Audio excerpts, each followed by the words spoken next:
Okay, good morning, everybody. Welcome. This is a nice, bright, sunny Sunday morning in South Africa, just about 3 minutes after 9 a.m. And you guys are most welcome to the stream. Good morning, Uncle John. And I'm not sure if Mac is here. I'm not looking at that screen yet. Mac is here too. Good morning, guys. Good morning. Good morning. All right, so we're going to attempt to do yesterday's flight again.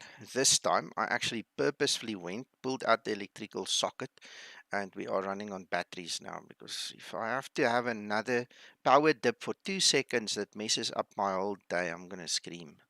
It's really annoying.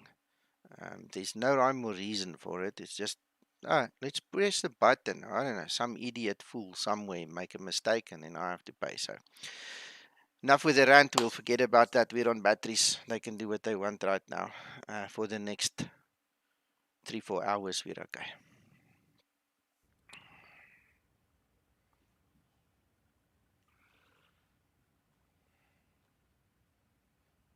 Just want to explain to settle. Good morning, Lloyd. Want to explain settle time. I'm just going to do the developer reload. Make sure the Zibo loads properly.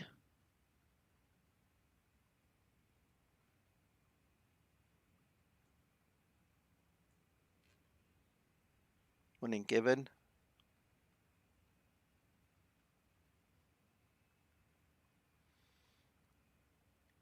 Good morning, Kevin. He was in the FBO. I dragged him in here. He might not actually be at his desk yet. Good morning, good morning. There you go. Good morning. How's everybody here? All good, thank you. Running on battery power, so I'm happy. Oh, you're on battery power, are you? Well, we haven't got. Ours is not going off till 4 o'clock this afternoon, Now, apparently. ours went off from 4 to 6:30, and they couldn't get it back up. So it literally, I think it came back. I'm not kidding. About 8:30 this morning, they eventually got it working again. These So people, eh? yeah, no, they're useless. Anyway, so what I don't want to do is another crash out, or what I don't want to have. So I just pulled the plug anyway. The batteries are fully charged. We're running batteries now, and I can go and sort out this thing properly now. Well, I had At a good least the yesterday. failure happened overnight, Nico, I suppose. Well, Mac, the way it works is this: you're dealing with fools who have never done any proper maintenance in 25 years. They got a fully functioning system. They've pulled it through their arses. They never do maintenance. They never do proper upgrades. They did a little bit, like 150 million rands worth the other day, 3 years ago. But every time they put the power off and they put it back on, something else breaks because of maintenance down the line that never happened. Because of uselessness, don't care, call it what you want. It's uselessness. And at the end of the day, we have to suffer. We keep on paying, they don't care. And until they actually go and they revamp the whole system, this is unfortunately what we're going to be stuck with for a while. So, Trouble is, when they turn off a large area like that, when you turn it back on, the power surge is tremendous, isn't it? exactly. And that blows something else down the line. So, anyway, not for me to worry about it right now. You see, that is why we go and we buy batteries and solar systems and get off the grid because we can't be dealing with absolute uselessness like that. So true. Yeah.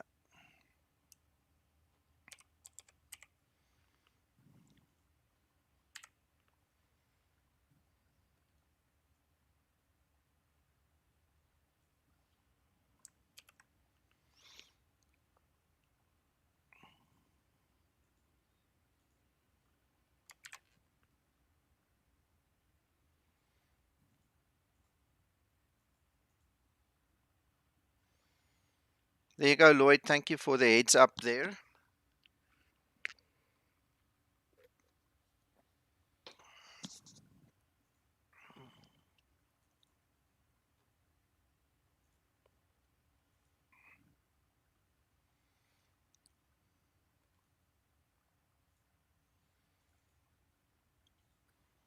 found something else out, Nico. Hmm.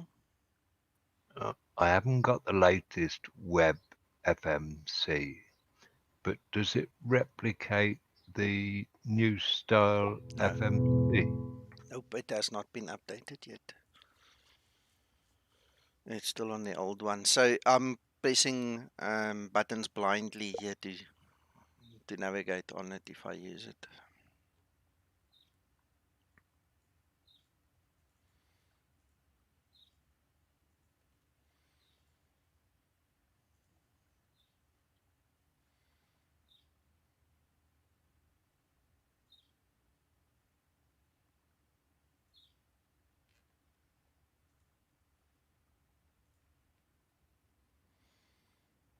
Oh, come on.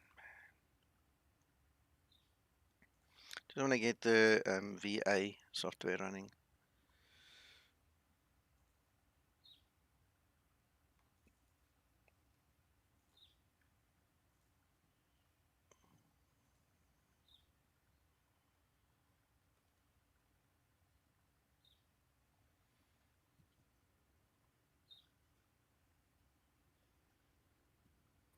If I run just the VA software, you'll see me on the VA map, won't you? Yes, yes. You won't see me on WebEye, that's all. Yeah. Okay, I'll fire that up.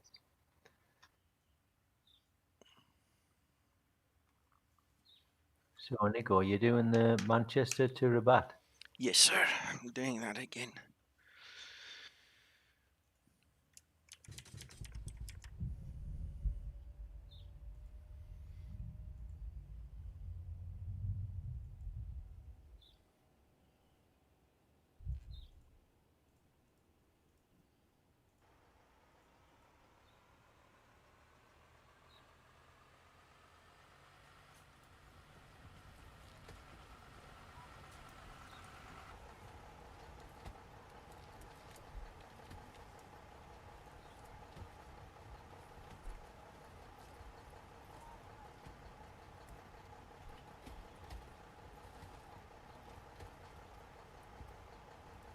How far are you from push, Nico? 20 minutes, Uncle John.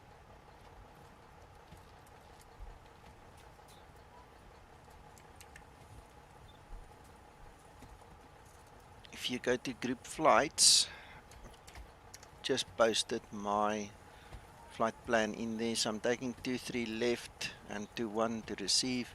SANBA 1 Yankee for the departure and 205A for the arrival. So everything is there. Like I said, I just put it in.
Wow, Lloyd, that was so awesome. I wish I was there, man.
I see some brief gave me flight level 310, guys.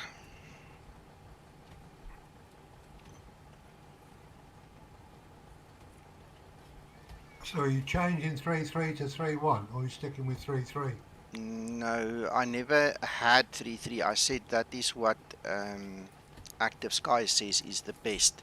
As I fly, and if there is enough time, I might go up to 3.3, but my planning and everything I'm just doing on 3.1 so that it matches all the numbers.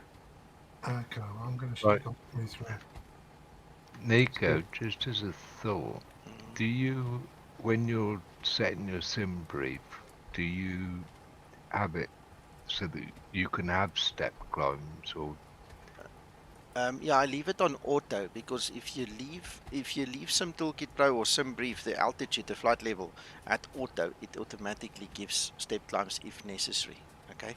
Now well, if mm, no, carry on. if you fly through the Portuguese airspace, you need to fly a different kind of level. All right. So I'm not sure how close we're gonna get there. No, I'm nowhere near it.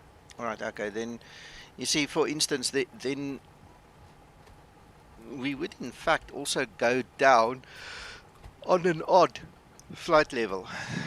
So I don't see why it would do that. But anyway, it's got something to do with this whole step climb thing that I'm looking at. It has something to do with the north-south versus east-west, it seems. Because at PEPIS, I need to go down to 300. I don't know why. It doesn't make sense. Because to my knowledge, when you fly south, it is actually also odd. So what I said Well, yesterday. I've Mhm, got it in my flight plan as 3-2 mhm. until I get down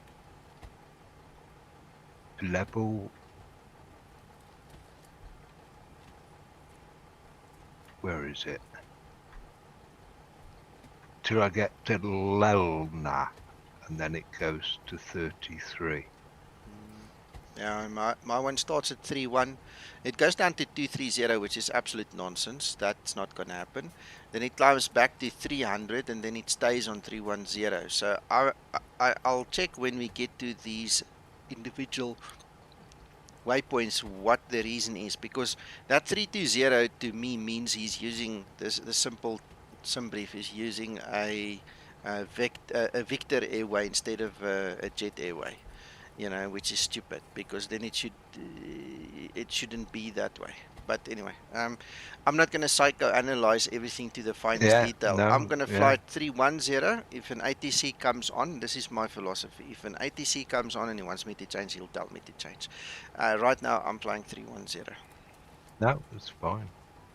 Nico, just a quickie. Yeah, FMC, A1 or A2 are you using? I use A2, the new one. Thank you. If you look at on your when you're in edit mode, Nico, Mm. do you have plans set step climbs ticked in the right hand side selection? I don't see somebody. Remember, I sent my info via some toolkit, so I don't know Yeah, whether. I don't think I've got that ticked. yeah.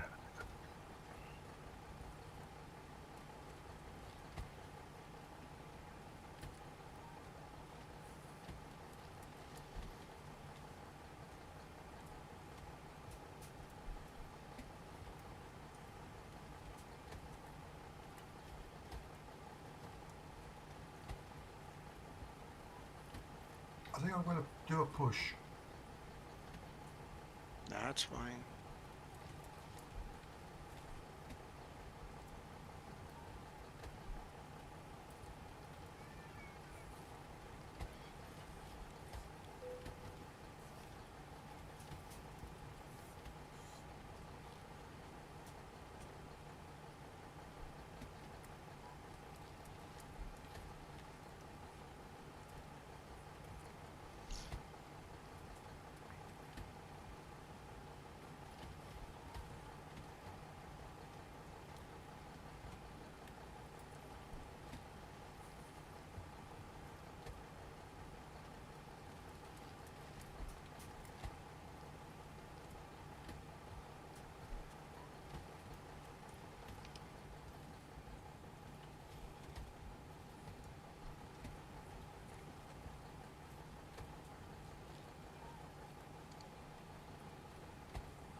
Oh, that's me going to be in trouble. Why?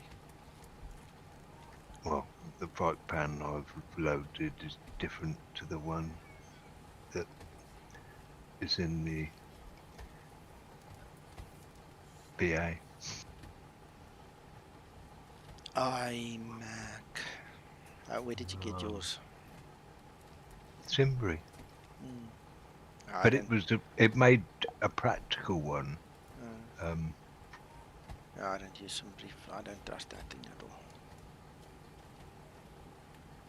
No, I checked it out in Navigraph as well.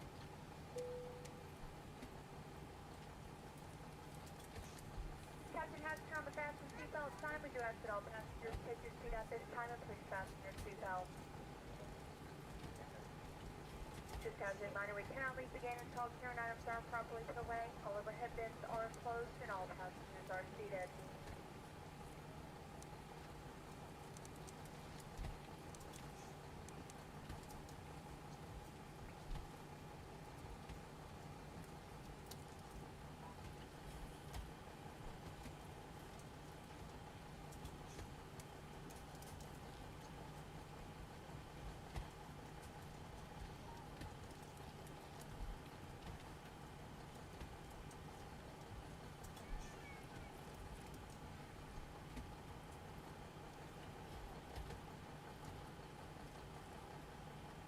Ground to cockpit. Please show me where you want to go.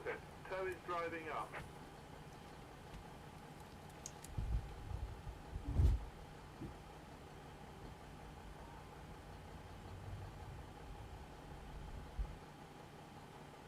Flight attendants, prepare for departure, cross check and all call. Thank you.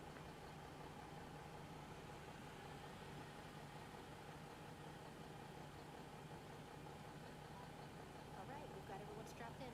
Give us a ring if you need anything.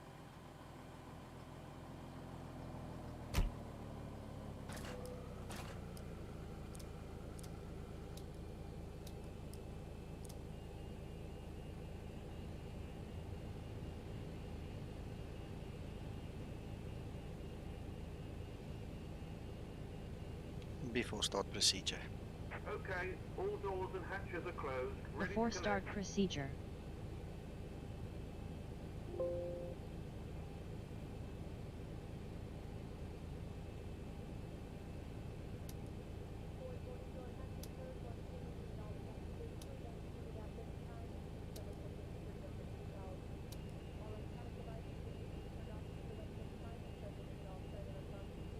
Before start procedure completed.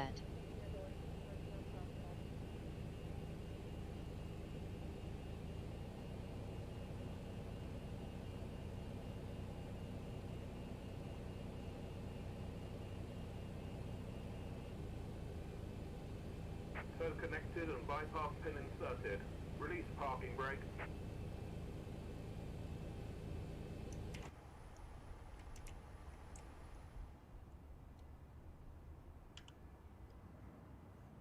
Starting pushback and you may start engines. Start number 2 engine. Starting number 2 engine.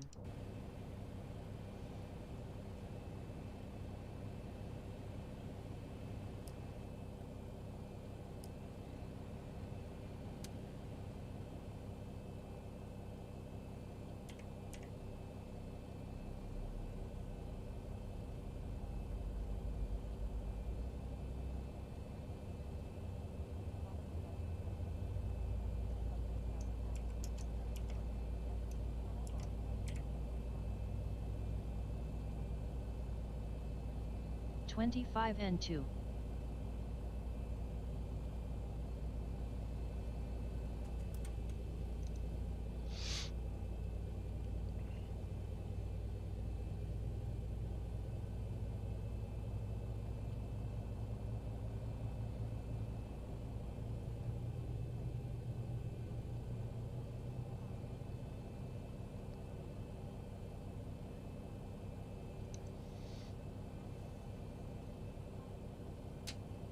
Starter cutout. Start number 1 engine.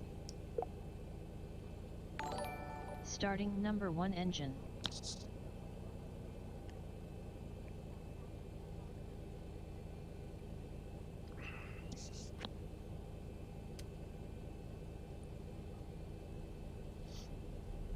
Good morning, gentlemen. Hey, good morning, yes. Operation complete. Set parking brake. Set parking brake. Park brake set. Disconnecting toes. Stand by. 25 N2.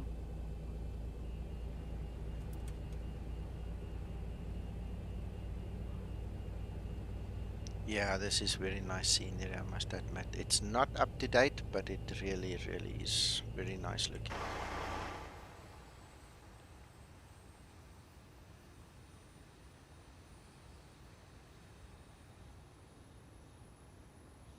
I got an update for the scenery in December and I was so Starter cutout. excited. I thought they added the new Engine pier start over procedure there. complete at. There's a whole building missing with all lots and lots of parkings and everything there.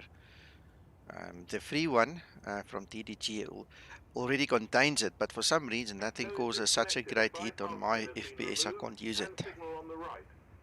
So I'm not sure why, but this one doesn't do it, and so there I'm just sticking to this one.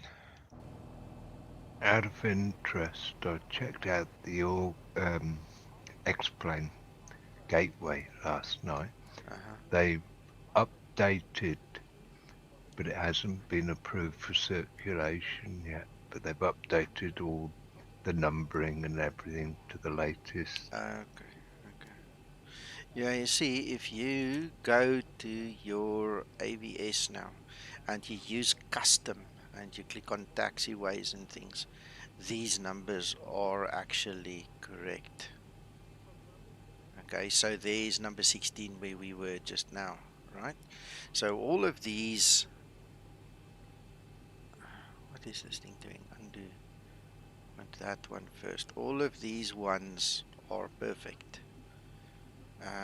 But if you go to the default, 16 is sitting there where 4 is, and it confused the nonsense out of me, so I just explained to the ATC and just apologized. Ooh, you know what, I'm making a mistake here.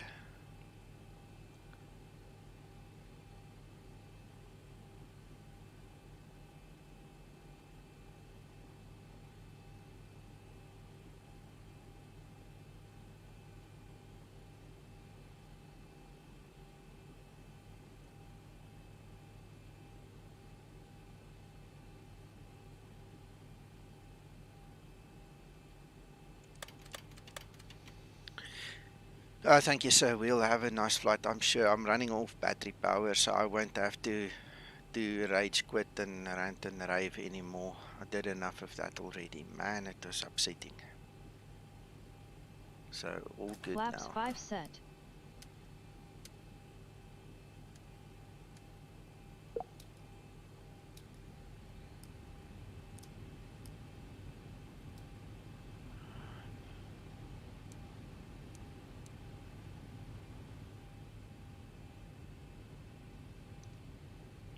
Right.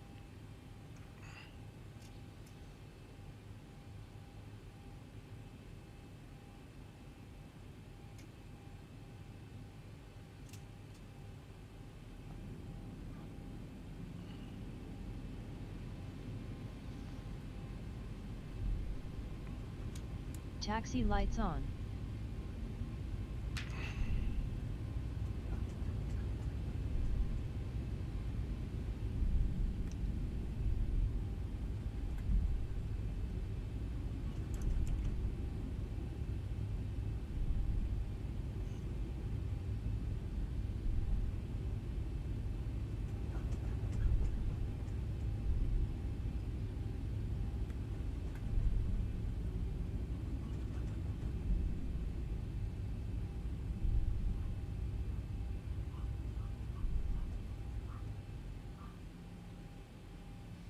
Just thinking out loud. I can actually go straight there. Let's do this.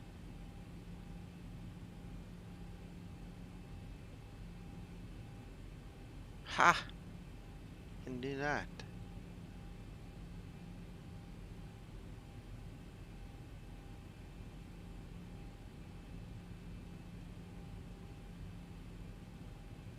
There we go. A little bit easier.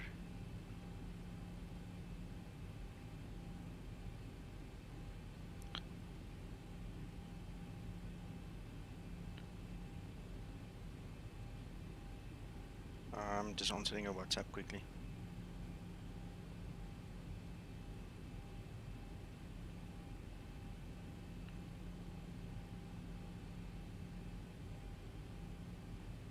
Airborne.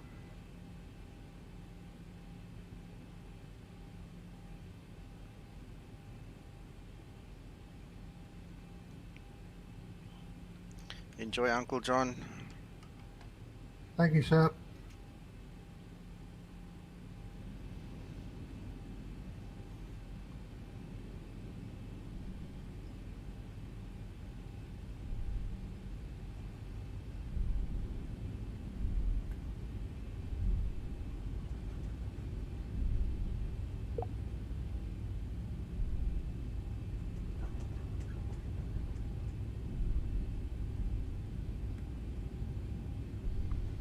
Before takeoff procedure. Before takeoff procedure.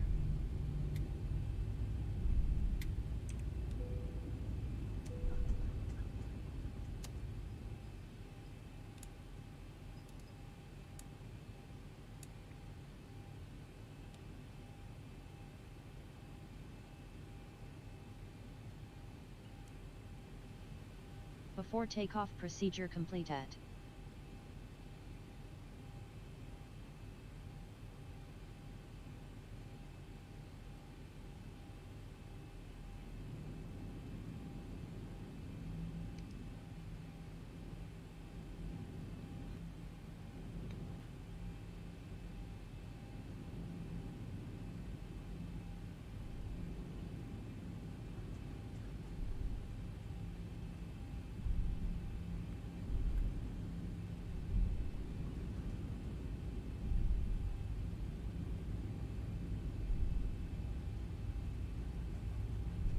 Approaching 2-3 right.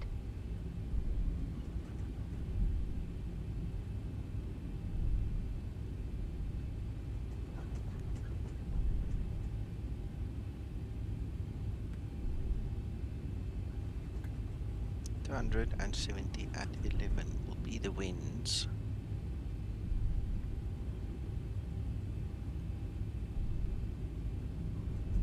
Robbie Sutrisno donated $5 through SuperChat. And there goes the whole Skymatix, thank you for again. the link.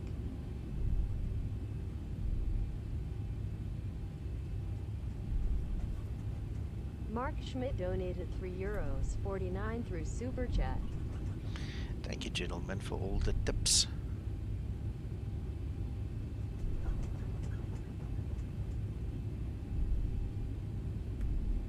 Mr. Jingles Aviation donated 50 Hong Kong dollars through SuperChat. Ni hao ha ha ha ha expressionless. Ni hao. Ni hao. Ha ha ha. Nico, just a quickie. Yeah. Carl Childers donated $25 How are we wise for running the IVAO now? Airline. Uncle John, you confused me completely now. What are you asking? Sorry. Skymatix. Yeah. Do we not have to pay us some funds or something to keep that going? Oh, yeah. No, we need to pay $100 in the next couple of days just to keep the server running. Okay. So, yeah, any donations will be welcomed.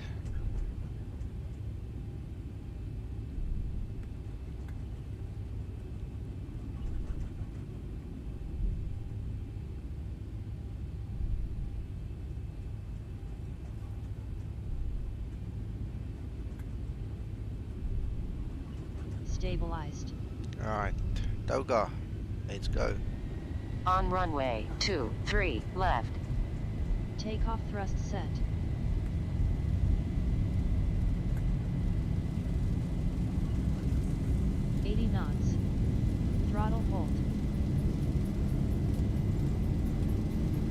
Enjoy the flight. Thank you.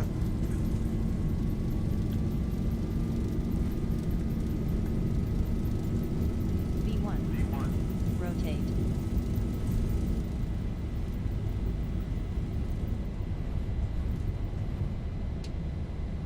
Positive rate. Gear up.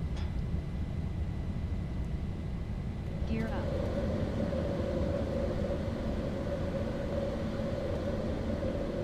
Catching you a bit there, Nico. Oh yeah, for sure. That's one thing I love about Trim X-Plane. down. P3D is coming close, but it's not this close yet. That whole wind thing. Runway turn off, lights off. What Well happened modeled. there? I lost my autopilot. Back on.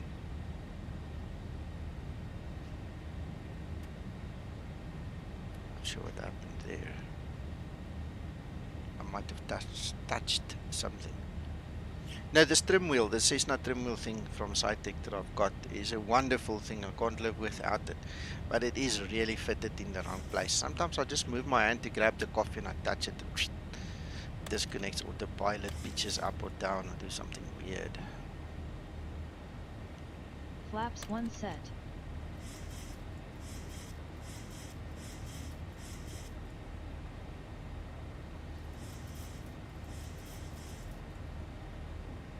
Flaps upset.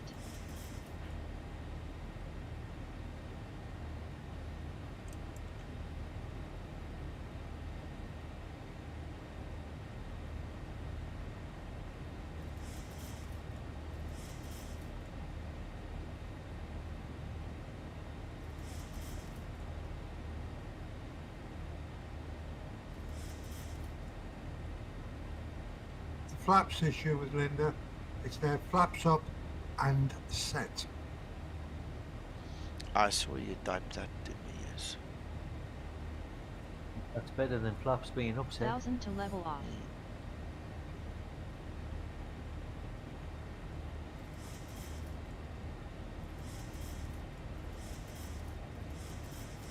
Approaching transition.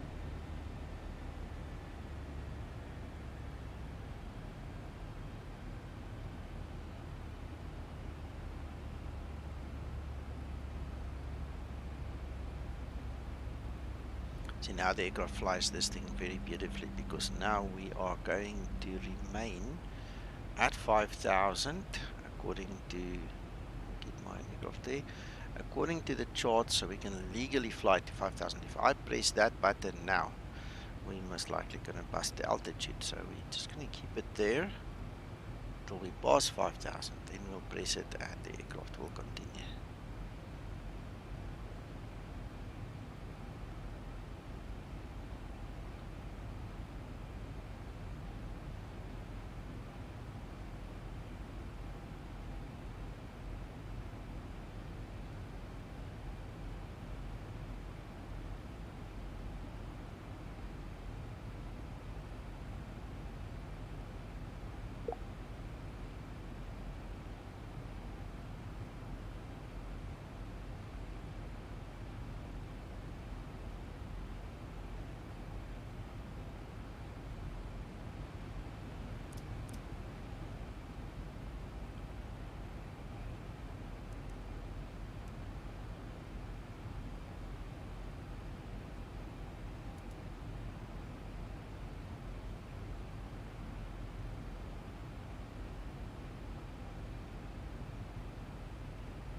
Transition altitude.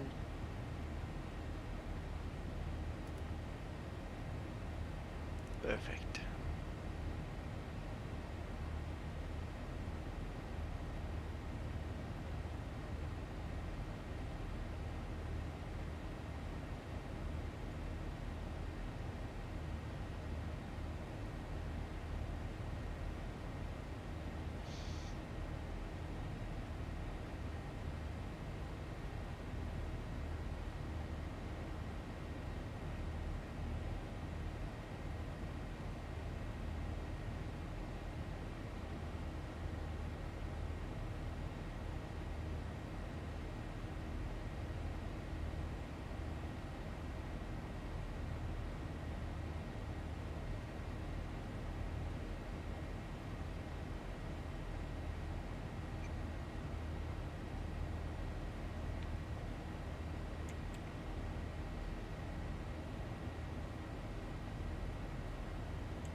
Beautiful morning up here, eh?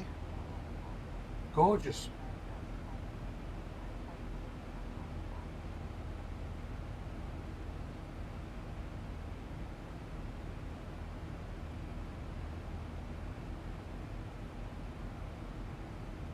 We've got out just on time because a little later on it's going to be very cloudy, windy and rain. Mm.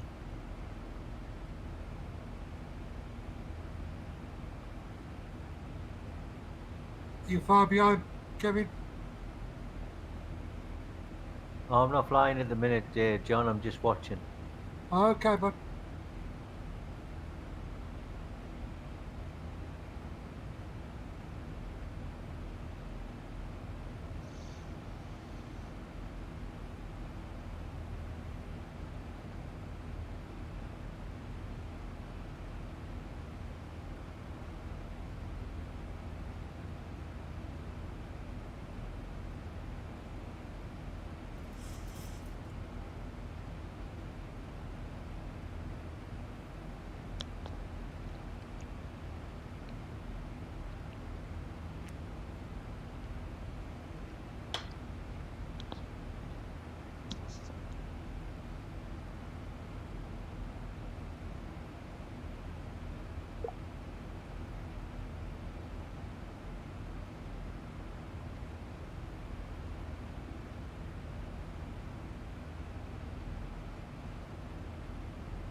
Yes, I don't know why it blocked. What happened there? It says you just gave me a tip. Thank you very much. Much appreciated. I just had to unblock this notice.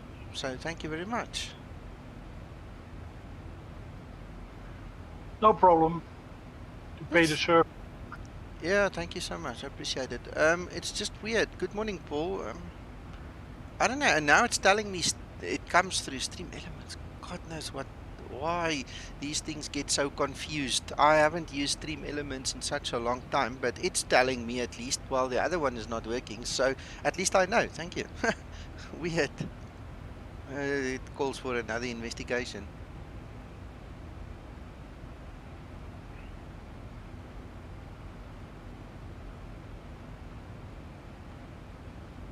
All donations gratefully received. Of course, of course. Let's go have a look. See. I can spot what this thing is doing.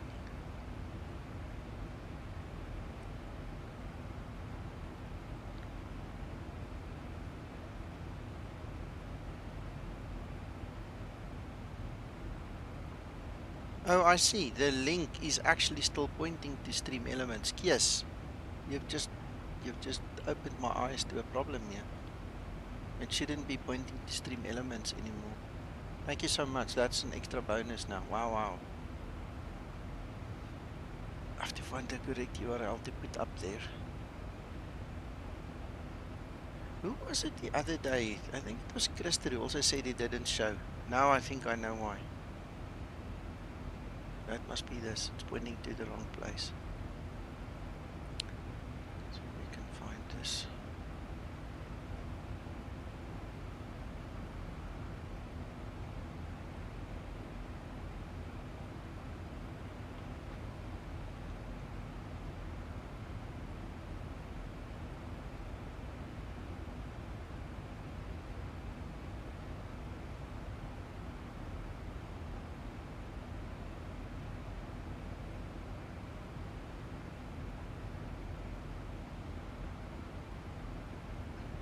The most important thing about it, did you get the money? Well, I'll check that just now.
Yes, sir. Thank you very much. Received.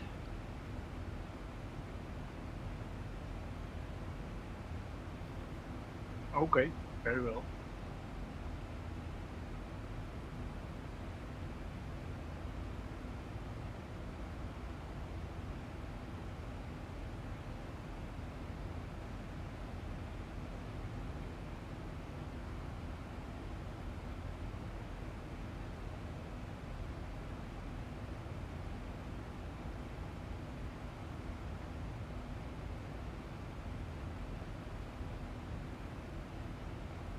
Hey.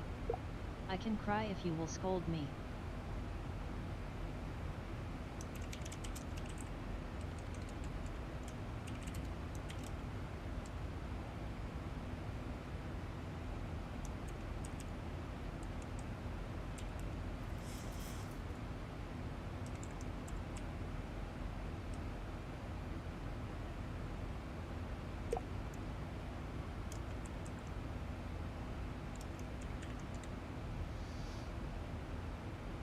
I've just noticed another discrepancy between what Zibo flies and Navigraph reads You're broadcasting and yourself. what SimBrief shows.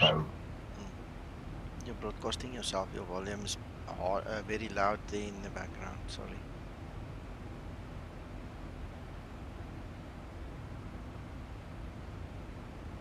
I'm referring to your PC sound in the back.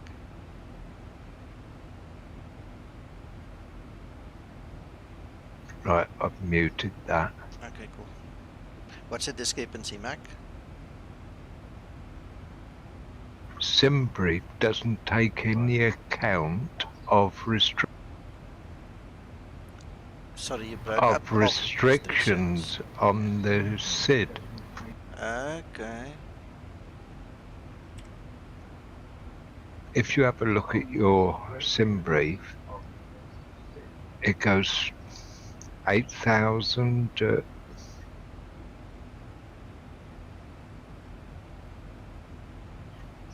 At Tably, 8,000.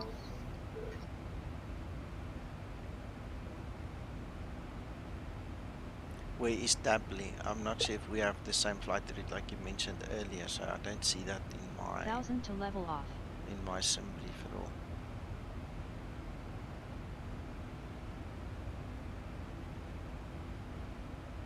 $1,000 to go.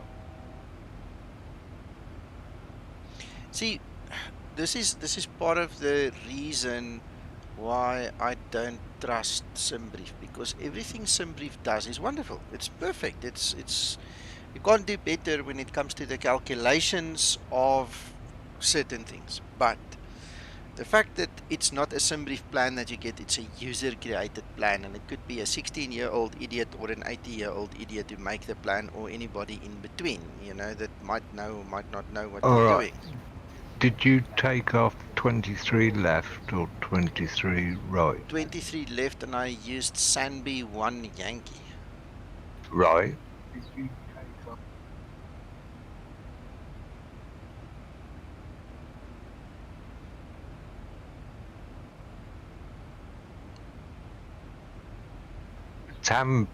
Tably is the point before SANBA. I got it. And SANBA is supposed to be 5,000. Now look at your SimBrief. I see, yeah, I see. It doesn't take it into account. Let me put it on the screen so we can show the guys here. So there's SANBA. We've got an absolute restriction of 5,000, which I was talking about earlier, and why I changed the transition altitude in the FMC to keep us at 5,000 altitude.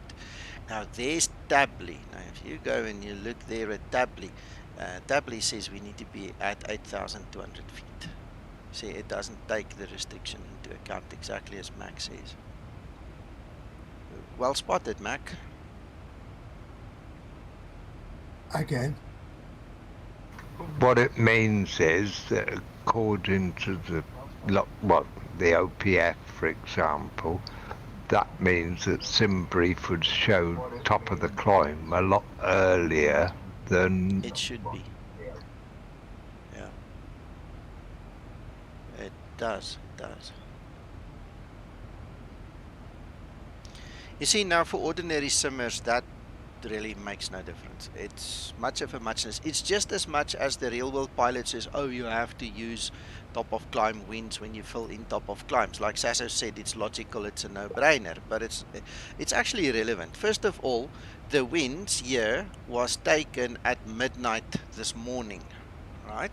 So we took off 8 hours later. So the winds have already changed. This is absolutely no longer valid, but it is what it is. That's the model that we have.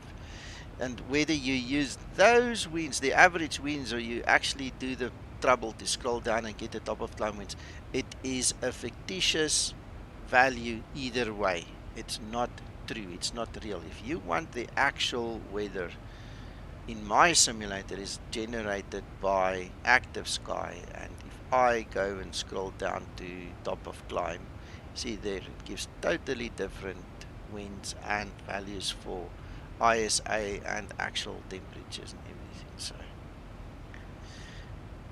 anyway, even in real world, they use old winds, and that is why I say it's useless to complain or to cry about the one wind or the other, because I guarantee you when we get to that point, it's no longer valid anyway.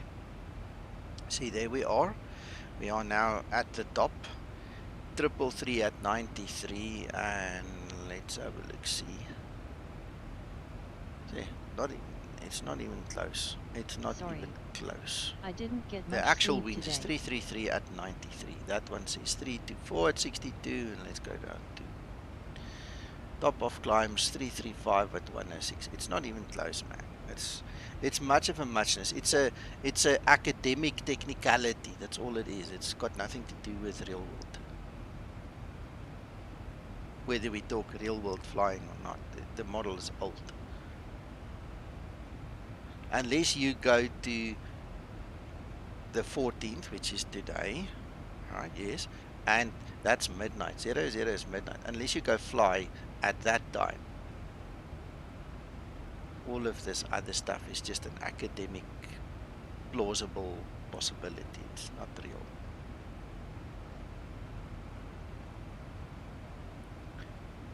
So, in other words, what am I saying is don't be, or don't have OCD to try and match the Zibo to the OFP. When it comes to those things, you'll never match it, ever. What is important is to match the zero fuel weight, your takeoff weight, and that's it. Those two things are important.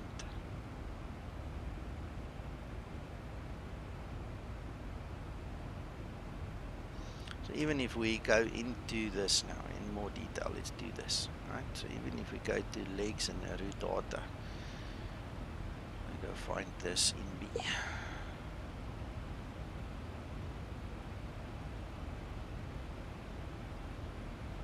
Even if we set these winds now, it's again, it's just an academic thing. It's not real. 335 and 110.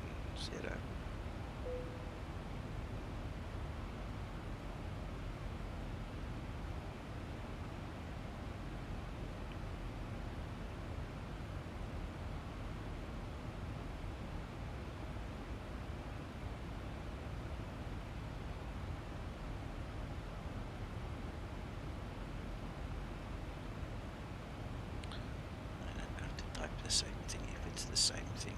113 BASIK.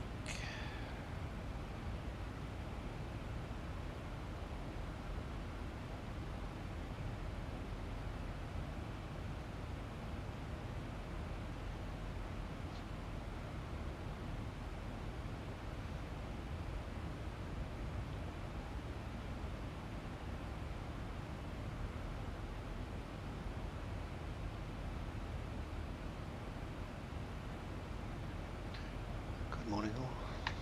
Hello. Good morning. Good morning, Reginald. Everybody all right? Yeah. And you? Groggy, just woke up, but all right. I woke up with a bang.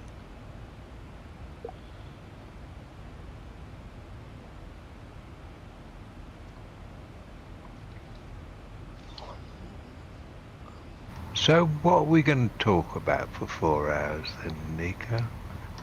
We'll find something just now, Mac. I've got work to do, so I need to fire up this laptop so I can actually. I pressed the button and it seems it was on. It's gonna go to sleep now.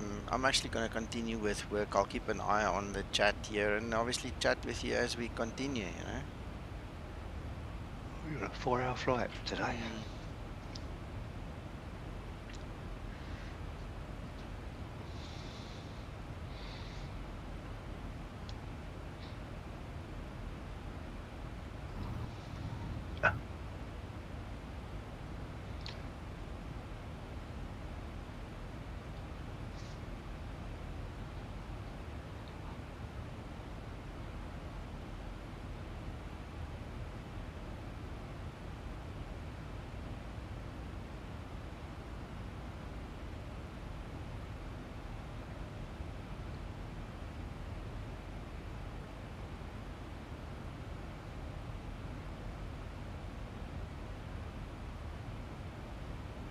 Good morning, Alex. How are you doing?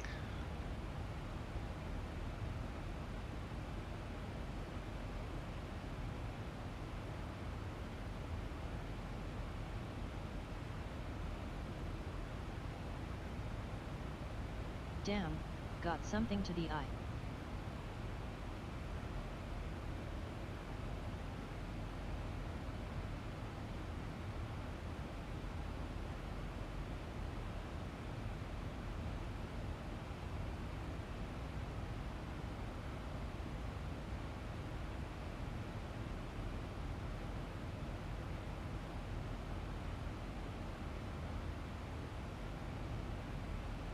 You're most welcome. Thank you for doing that. I feel honored. I'm redoing my flight from yesterday because of the power failure, and so far so good.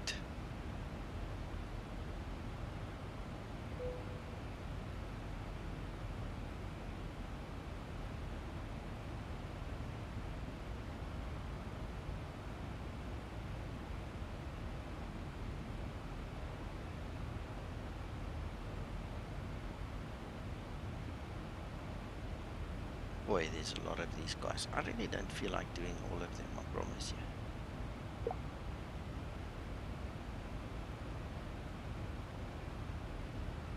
Morning all. Hello, Paul. Morning, Paul. Hello, Paul. Good morning. Hey up. Good morning. Right, while you're still in Nico and Paul's here, can I suggest to you that on this flight you do a save, perhaps before you start the star? So I'm going to do a few of them. I think that's a brilliant idea. Right. One of the things that Paul can, I think, vouch for me, when we went into Dublin last night, and it affected both of us, the Zibo did not pick up the transition at 10,000 feet to 250 knots. Or if it did, it was very, very late. We can look. Yeah.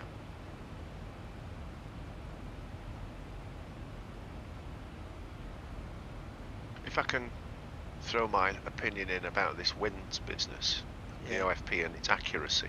Yeah. I can imagine some people being a little bit upset that it's not exactly precise, because they would perhaps expect that. Exactly. With aviation. Yeah.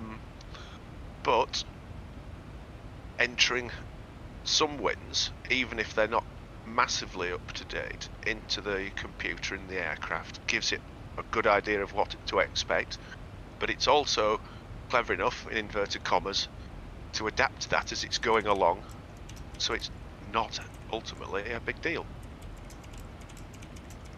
Just people have higher expectations. I know. It's that old story of Simmers having OCD.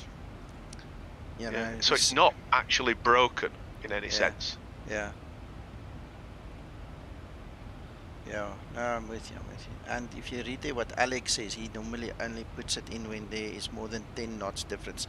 I'm going to do the same. Yes, to type all of these things and there's not even 10 degrees, 10 knot difference. It's crazy. So I think I'm going to do the same.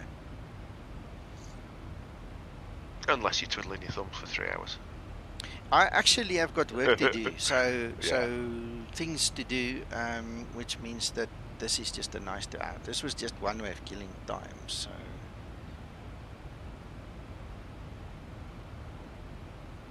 Now I'm wondering whether in real life you would get an update from your company to put these winds in. You wouldn't be using the ones from 6 or 8 or 12 hours ago. Well, Alex, how do you get your winds? Do you get it through, do you get an iCars update? Do you get a WhatsApp? Do you actually get a weather update when you are flying? How do you guys do it in the real world? Alex here on stream is one of our Zibo pilots, the real world guys. So there's a good guy to ask, Paul. He's like Sasso. Fabulous. Yeah. Fabulous, fabulous, fabulous.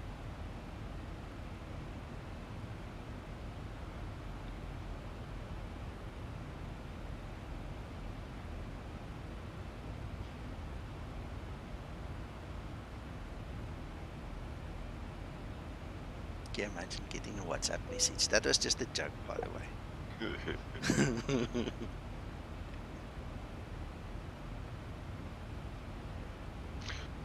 I remember you entered some of these wind figures a few days ago, Nico, and it made, Yes. what, 1 or 2 minutes difference on 2 your arrival minutes. time?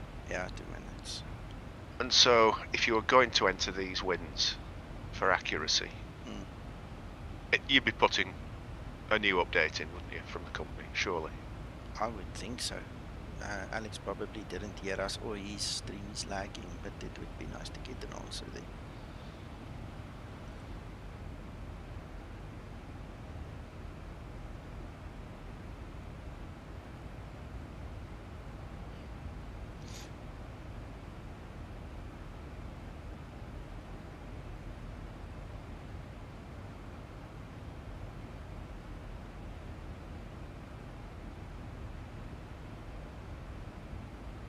I could have left already again. He just wanted to say hi, so anyway. We'll ask later again when we see him or Sasa or one of the other pilots.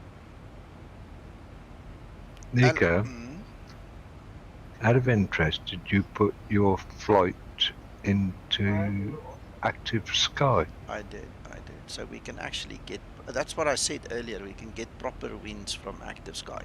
That was the winds from SimBrief. So if we actually look at what active sky is saying, which will be the actual winds that's currently in the sim at this time, it's definitely going to be different as far as I'm concerned. Unless they're using the same model and just propagating it. So we'll have to have a look. That's what I was thinking would be interesting, yeah. Let's have a look. See, Sun, we at BASIK.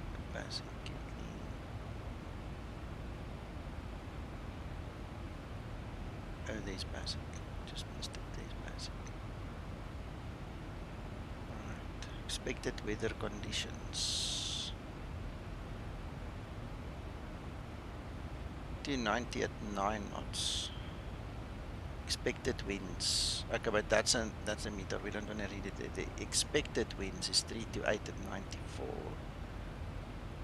See, 328 at 94. Totally different. These are the real winds in the system.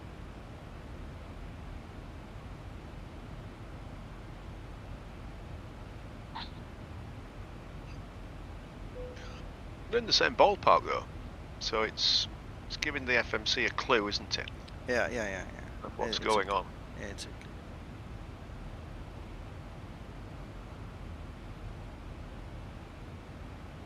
And it would be in the progress page that you would notice any difference on your arrival time.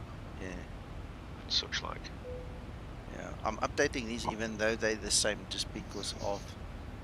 What cruise level's that, Nico? 310. Okay.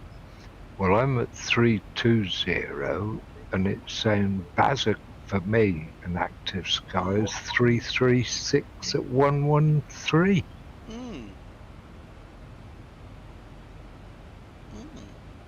Yeah, I'm at 3-1.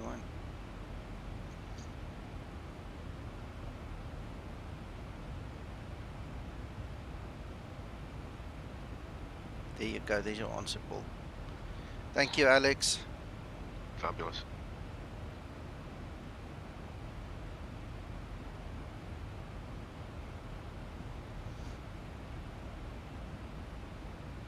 Mac, what happens if you rerun your active sky with the different altitude, cruise altitude to match Nico's? What's Nico's? I'd assume it would come up with exactly the same numbers.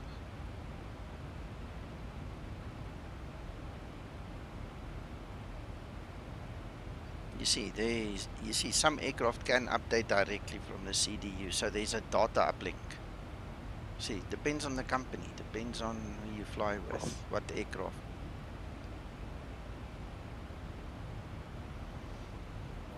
Did you say you were at 310, Nico? Yes.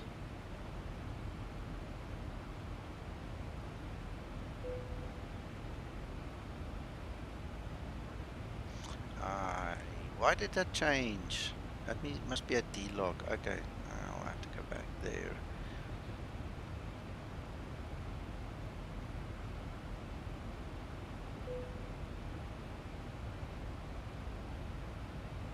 Shadows moved. You must have crossed a waypoint. Yeah, I did. Exactly what happened. 70, 70, 65, 62, 65, 69. The direction, it's all in the ballpark. There's one that changes. TLD. TLD. We need to find TLD. That's a different one. Alex, that's exactly one of the points that I tried to make. You know, if you look at our OFP, the model for the winds was run at midnight this morning. You know, freaking 8-9 hours ago. So we can clearly see it's not the same anymore. Anyway, like we also said, you know, exactly. Now if you look at what's on my screen now, this is Active Sky. Active Sky is my weather provider, and these are the actual winds that are currently in the sim. So we're not reading off the OFP anymore. We're actually reading from the weather engine, which is as good as gold for us right now. You know, so there you go, DLD. Crossed another waypoint, it seems it lifted up. 80, 80, 76, 74, 70. HIJ will be the next one. I like what you've really helped a lot this morning. I like what you said about just doing it when it's more than 10 knots difference. You know, it really saves a lot of time. So we've got 296. That's 70 now.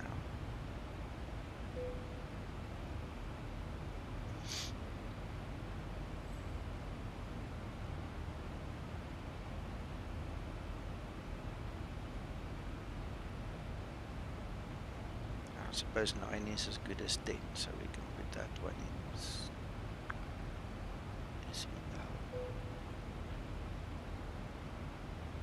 Ooh, there is a big change. At LINTO, 35.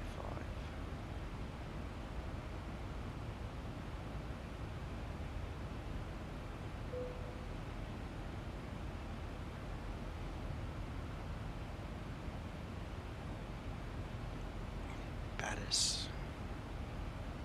Well, that's part of the descent already. Okay, so that doesn't count. We'll worry about that later.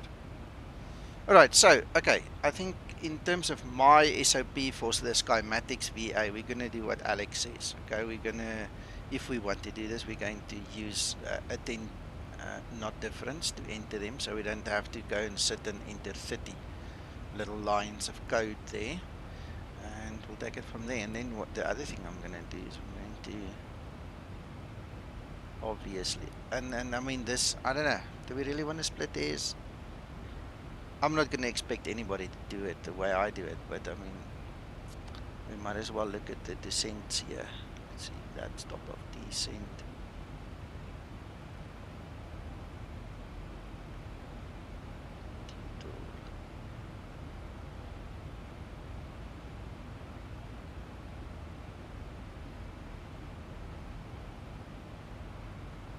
Let's do this also.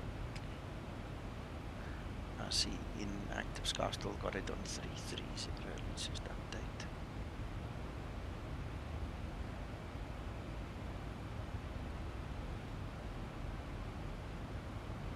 I'm actually, to be honest, very afraid to fly.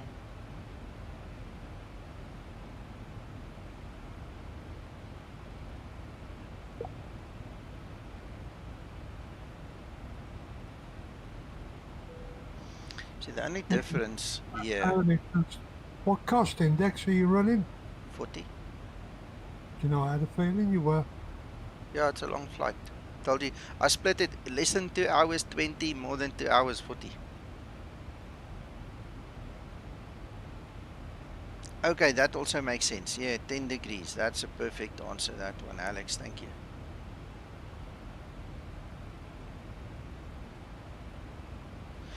Now, the only thing here is where in the OFP they give you three different readings. We don't have three different readings. We've only got 2 waypoints now, if we actually take the actual winds.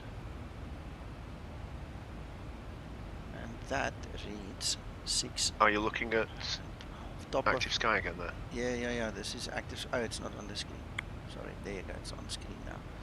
So if we look at top of descent, it runs in 6, 9, and 12. So we've got top of descent, Baris, and Tudor. So top of descent,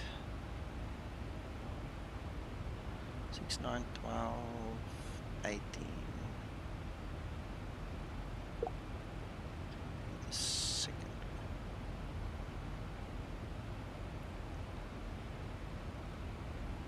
will be that one. So then we put 300.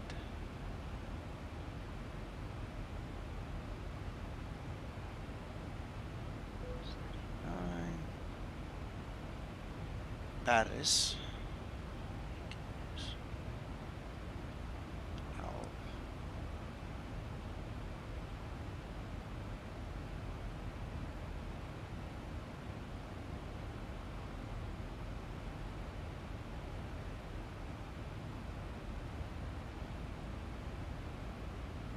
I'm going to ask you an interesting question in a minute, Nico. You're welcome. I'm not. I'll let you finish this first. Yeah. I'm winging it. Okay, so don't criticize. I'm just winging it. No, it's got nothing to do with what you're doing. Okay. Well, there's Alex another tip. That's a good one. So I've got 30. I don't have 24 as far as I know. Oh, there is 24. There's 24.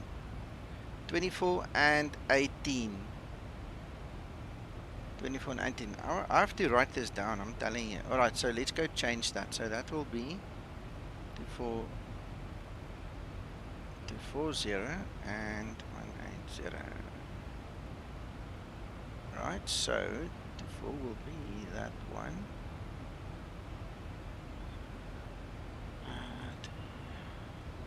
290 at 30.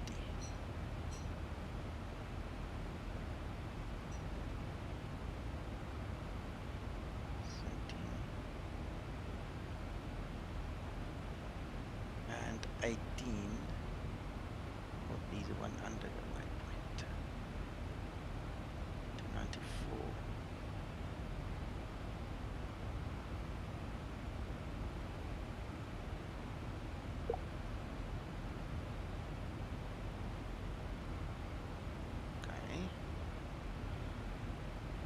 Then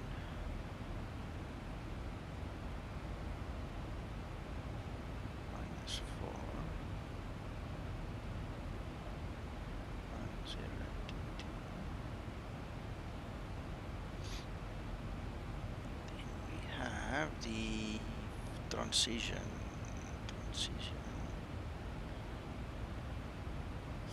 flight level 055.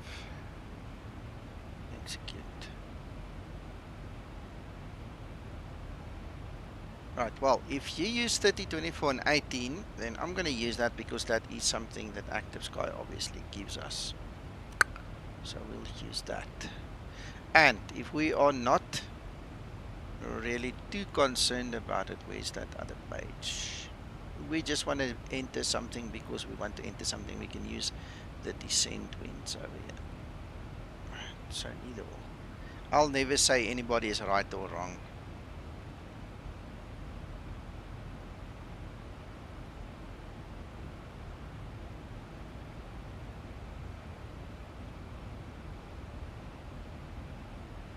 Gotcha, Alex, gotcha. Good morning, Christoph.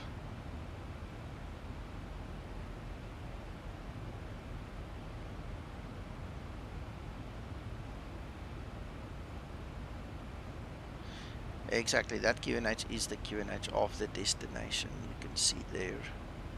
That's our METAR. That's our QNH. That's all of it. This is also a calculation that we've got available to us. So instead of doing mental arithmetic or grabbing a calculator, I just pull it from there.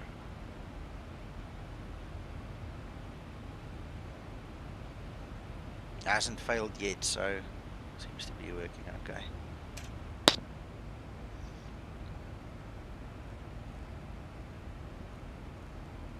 See, we're grabbing nicely.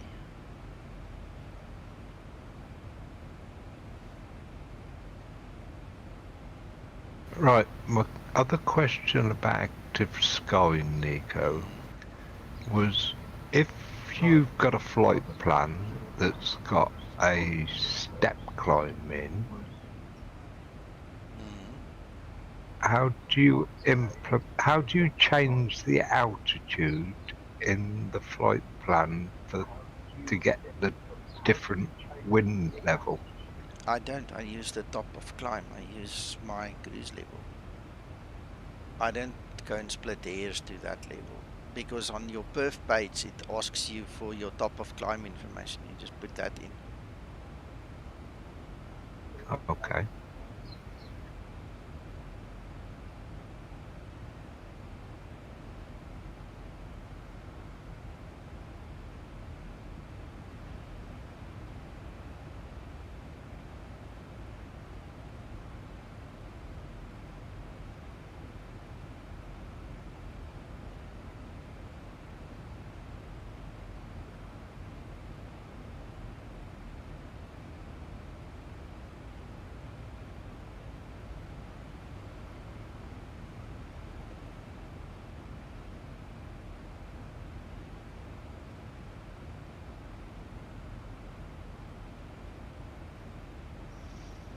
My winds are working perfectly. I think that the issue these guys are having is because of default weather.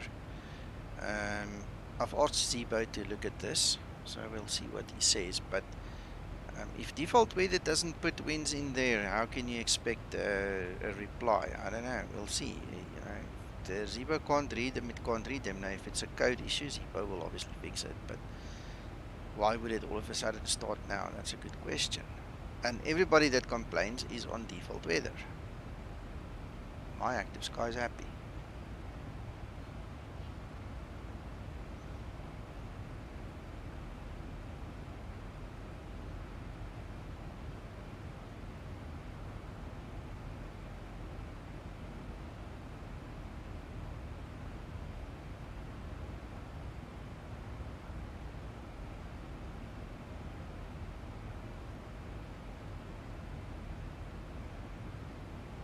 Yeah, it says we're in the air for another 2 hours, gents. I think I need to go and get coffee now. And when I come back, I don't know, we can decide on something to discuss while I'm continuing with my work on the back end. Sounds like a plan. Yeah. Good morning, Sasso. Ooh. Yeah, it happens every now and then, Sasso, but good luck with that. I'm gonna go grab a coffee. I'll be back.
mag.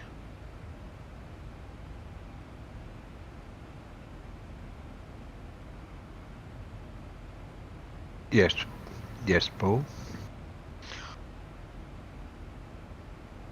I suppose the question is, what is the computer using the top of climb winds for? What's it calculating? And it seems to me it's probably something to do with getting to an optimum altitude for efficiency. So if, for example, it's all about fuel consumption yeah, and so economic. Also, believe it or not, timing. If you were doing oceanic and you've got to be at a certain place at a certain time, different winds would give you different ground speeds.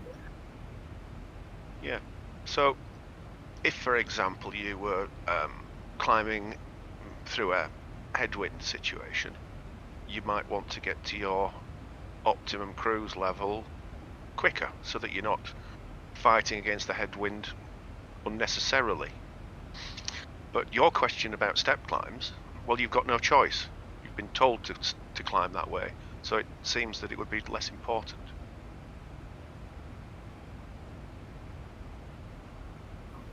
What do you think? Yes, but that's why I asked about Active Sky. If you've got a step climb, and the flight we did yesterday, I started off at 23 and ended up at 30 something or other. So the winds would be very much different.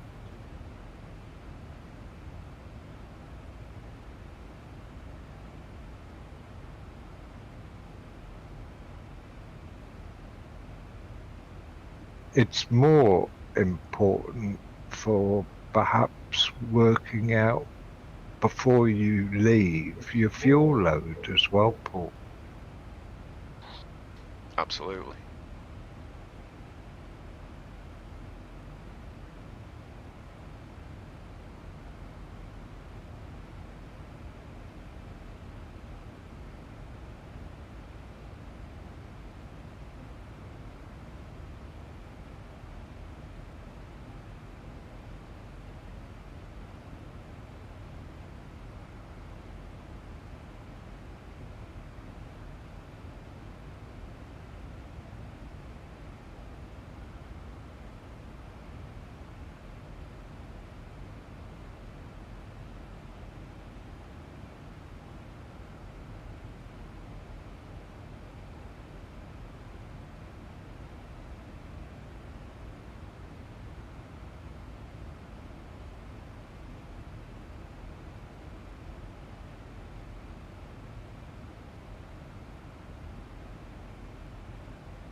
I'm back.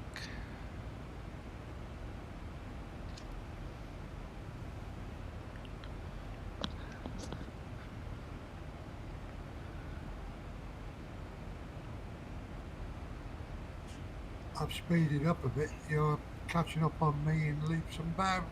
Okay.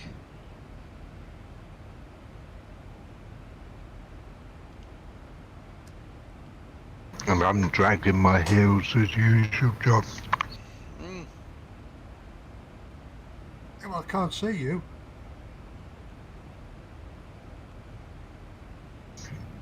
Well, I'm on the Skymatix VA map. Okay, I'll take a look.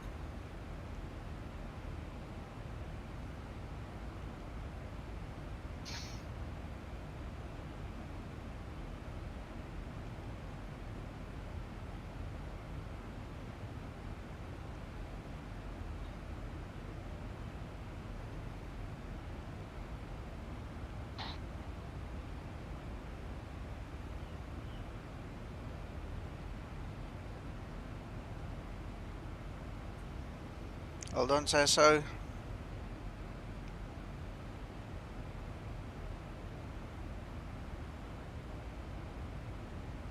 Sander says, oh, optimum flight level on the FMC is not optimal in terms of winds necessarily.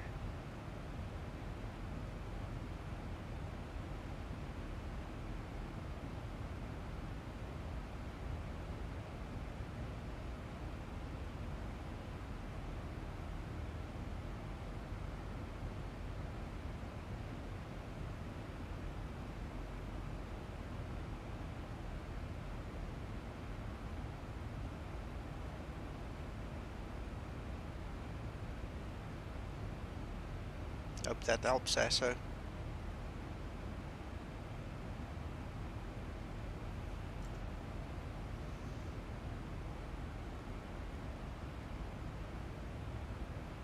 Right, you, Mac. I'm directly behind you two. Yeah, I'm well back. Yeah, I said somebody's got to bring up the rear. Absolutely. Nico's going so far, he's creating so much turbulence behind him.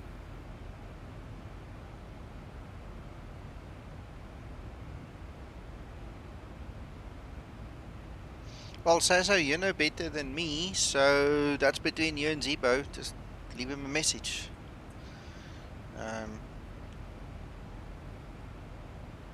If need be.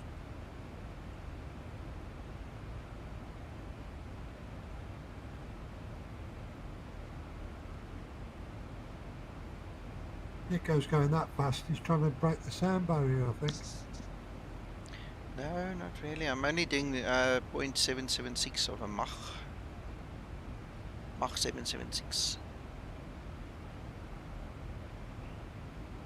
Just wondering if that's anything to do with the fact I'm at 3.3, you're at 3.1. Marginally, but not really. Are you using cost index 40? I am now. I've from about 10 minutes ago. Alright, no, then you'll be fine.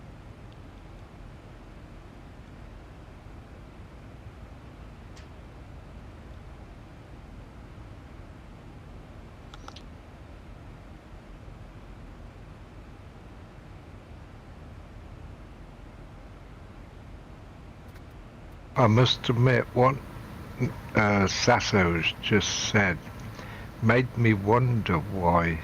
I must admit, what.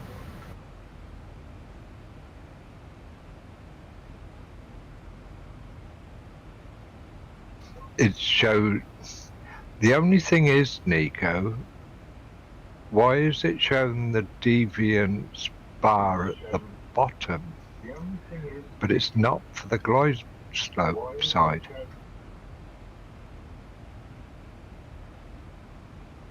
Sasso, is that right or wrong with it showing the RMP business?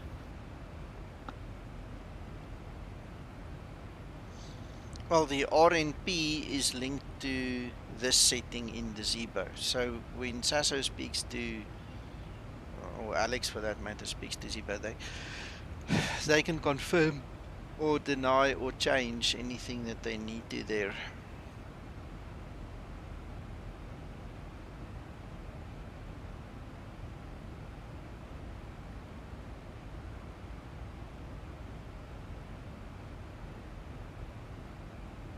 Or is it only the right and left of track showing? Well, if you have the setting on, it shows left and right of track and RNP, ANP. If you switch it off, none of those three things exist. Yeah, that's what I'm getting at. But if it's on, if you look at the deviance bar and your PFD at the bottom, Yeah. but you haven't got it for the glide slope or the VNAV side.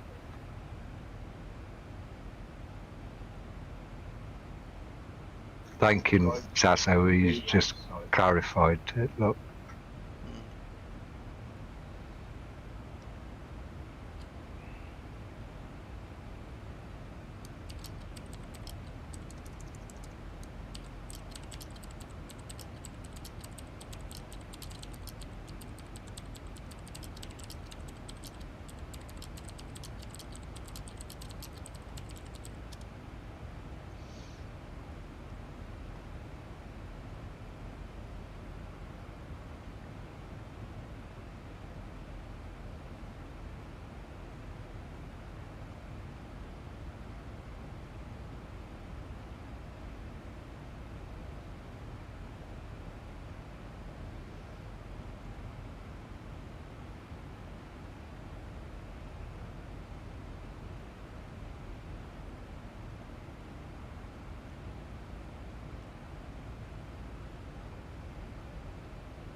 As an interesting one, Nico, my cruise level says it should be 3.3, and you're at 3.1. My winds are 97 knots.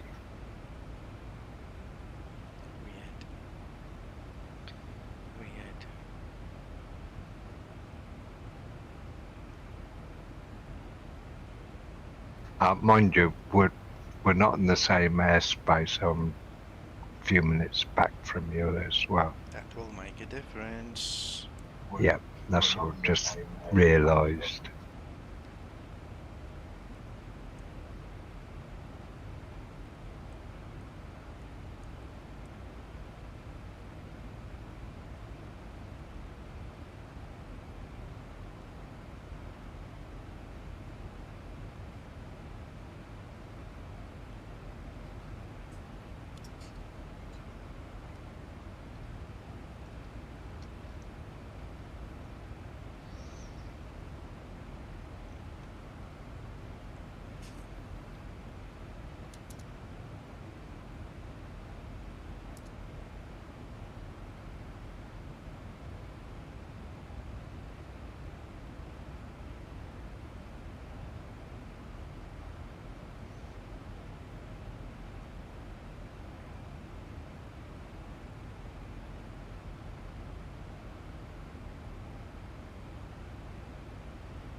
Uncle John,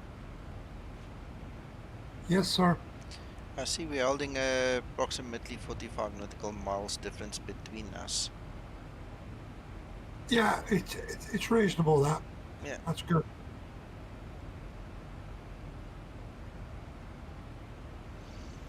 I'll pop that in a 310 anyway. Alex, if you install Active Sky and you use the default realism settings, it usually breaks the Zibo because it's not realistic. You know, the idea of realism and ours is totally different. So if you look in my OneDrive, you will see a PDF with the settings that it's a combination of what Twixter gave me and what I figured out myself. Those are the settings that I currently use with Active Sky, and I can tell you one thing, it's brilliant. It works wonderful. I don't have issues. It really works, but it's usually when guys fiddle or when they don't change the default, you know, that there is issues, because some of the pressure changes or winds and turbulence and things is known to break the Zibo, you know, rip off wings or do some stupid thing, make it explode. So my best recommendation is go to my OneDrive.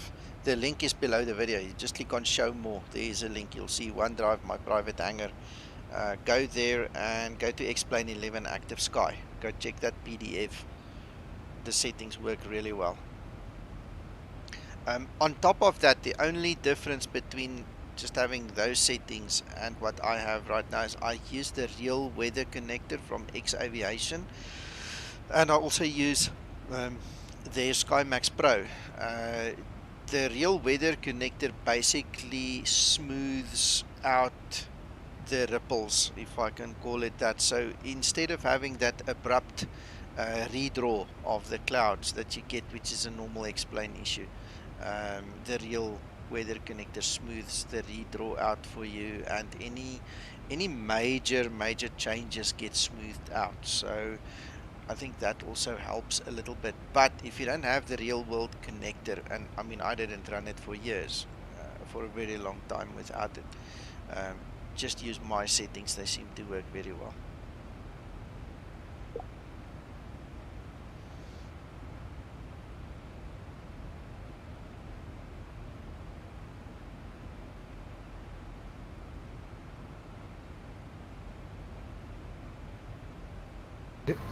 It was the turbulence settings we had quite a bit of trial and erroring with, wasn't it, Nico? Yes. To try and get it. Yes. Yeah, once we figured out, I think it's 81% on the turbulence. That's the tipping point. If you go more, it gets unrealistic. If you go less, you don't feel it. So I think that was the something like that. best setting for turbulence. Because default weather is crazy. I mean, I don't know how anybody can use default weather when there's turbulence or wind issues. And yeah.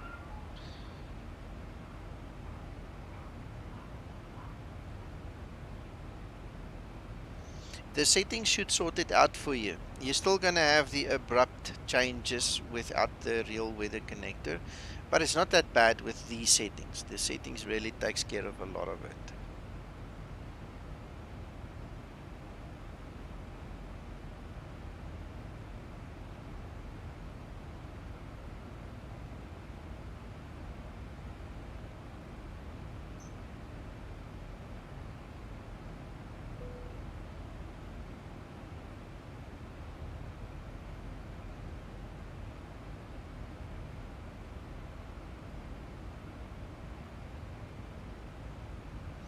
Also, what is nice about Active Sky is if you use the fast clouds, they really look pretty and they don't affect your frame rates at all. Those fast clouds really work very well if you install the Active Sky textures.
My friend.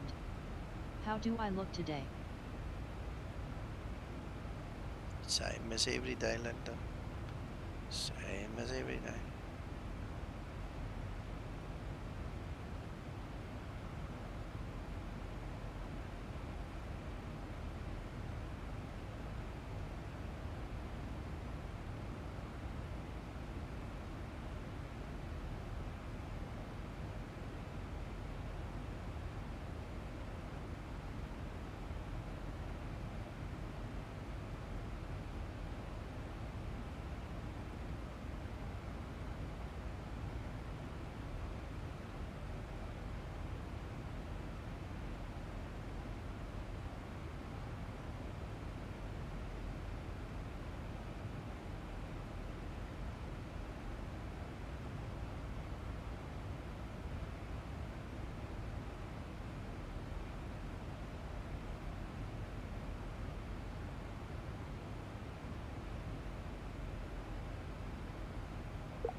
I haven't checked that. Let's have a look. See.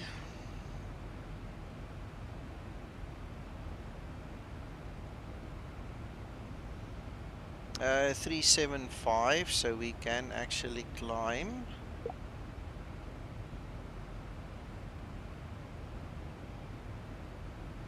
$66.9.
So here's active sky as a matter of interest from this side. If we go to 370 and we refresh, we go to the briefing, it tells us that there is a more favorable wind condition at 350. Am I reading it correctly? No, 330.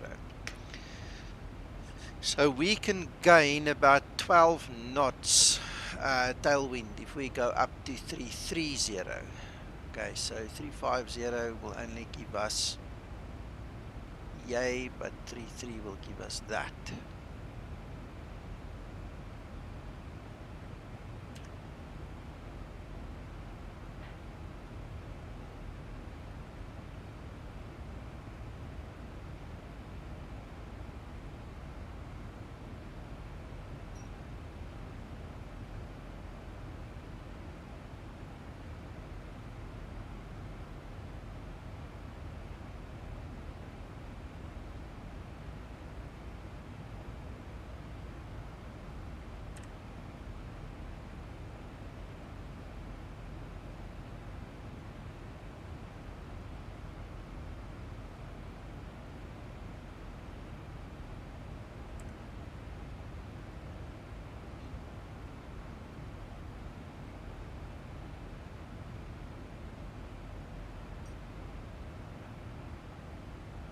well, according to what I see, I'm going to climb T330. I think that the consensus is that's about better for now. So let's go.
Thousand to level You up. still here, Paul?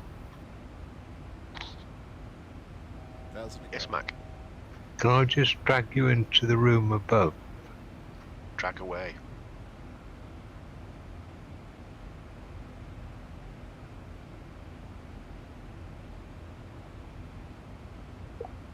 Are you married? My friend. I just want to know.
Okay, just on face value, I've actually lost 1 knot.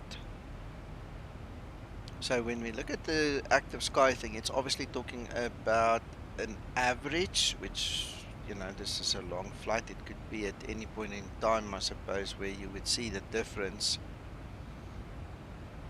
So what I'm going to do is I'm going to climb to 3.7. Let's see what that gives us.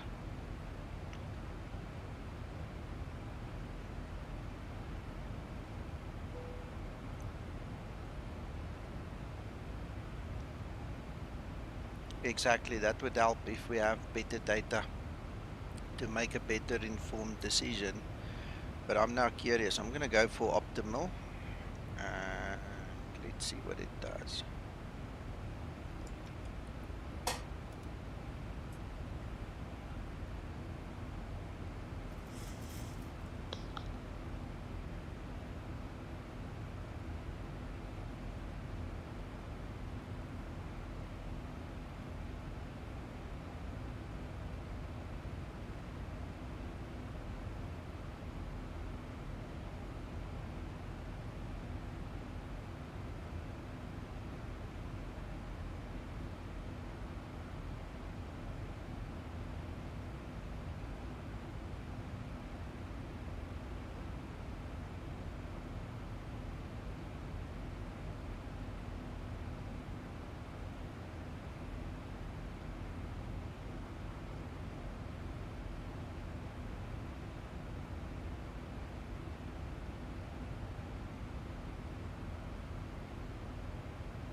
1000 to level off.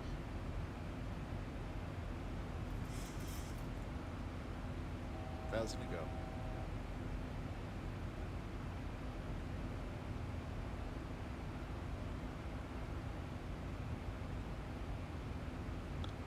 Well, we've already gained 6 knots on that wind,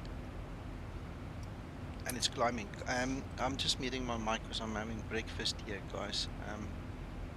But I'm watching and listening and doing all those things.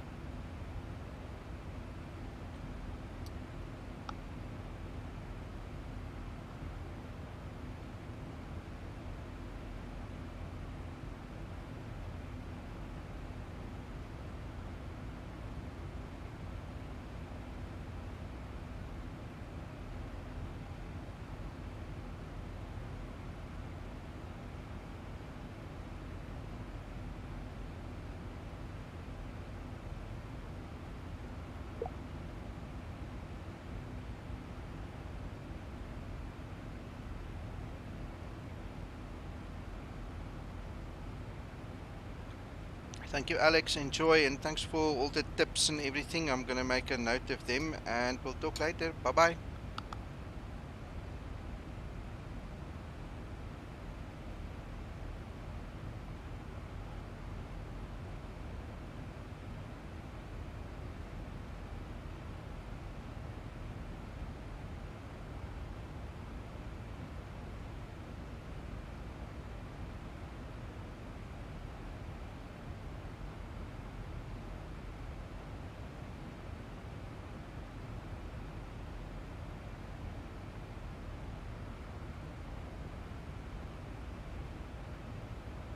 Nico? Yes? I've been trying to follow you through, going up and down. Yeah. And now I've got no top of descent, and I can't put a cruise altitude in anymore. Okay, what you need to do is go to your VNAV button, go to your cruise page, and you need to have obviously 370 in there if you did exactly what I did.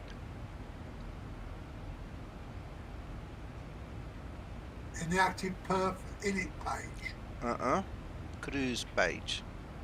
Cruise page.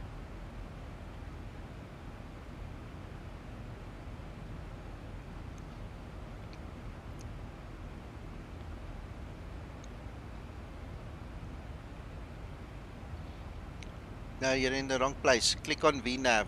Click on VNAV. The VNAV button. Yes. That's descent. So what you need to do is you need to now go previous page. There. Put in 370.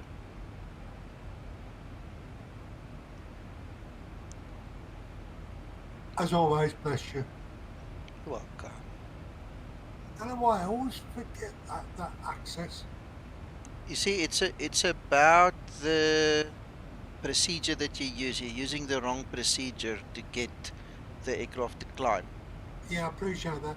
It's that previous page, because I can't see it, and then you have to do the previous page to find it. Yep.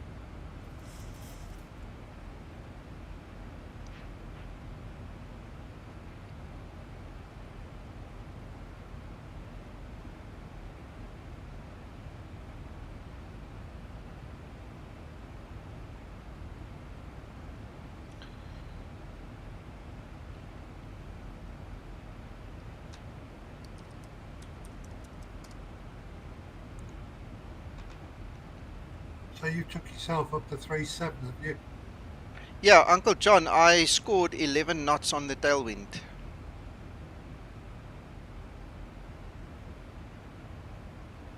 Okay, we'll see how it goes. Yeah.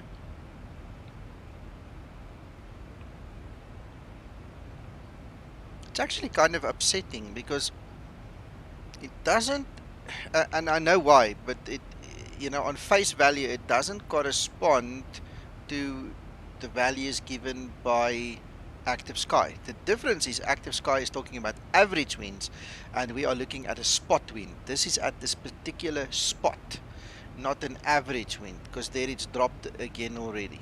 All right, so if you look at the average winds over the 4-hour flight, then active sky is correct. But if you're just looking at a spot wind, and if you don't understand the difference between a wind at a particular spot and an average wind, then you're going to think this thing's lying to you, you know. So it's a bit upsetting. Spot wind is for a very short period of time. Yes. But it's ever changing. Yeah. So anyway, it says 330 is a better flight level, but I can tell you one thing. At this spot, 37 is better. Hello, Christer. Good morning. Oh, yes. Mako.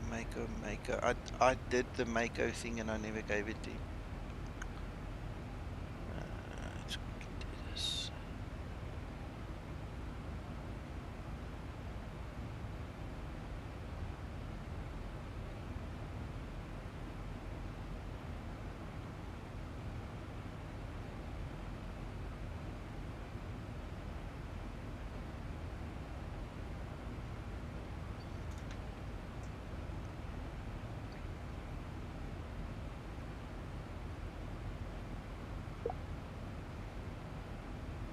Yeah, we don't want to do that, Christer. I'm just pointing out the difference, you know, for the guys wondering why.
Correct, Christer, correct. Now we do it. Uncle John? Yes, sir.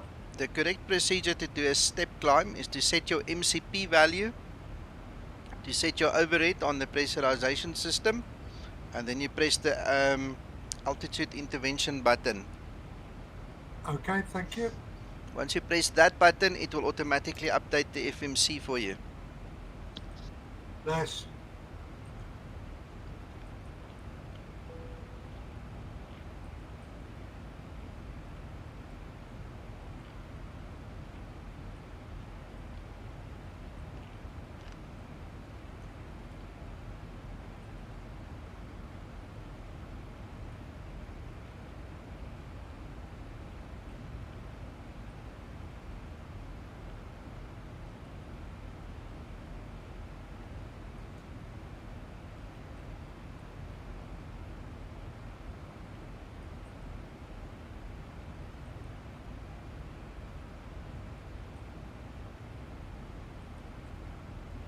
Coffee time.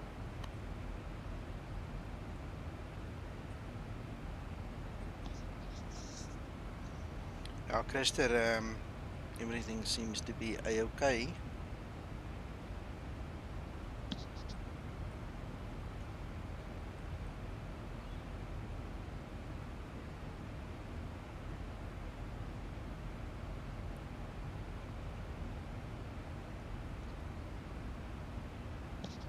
And we have 10 guys flying for the VA at this time, and that is amazing. I love watching this map.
Uncle John, tell me when you're back.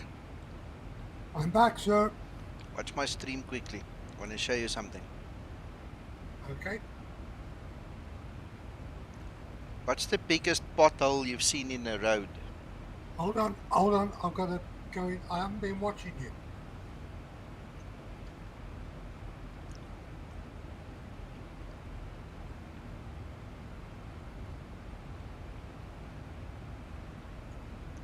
YouTube, eh?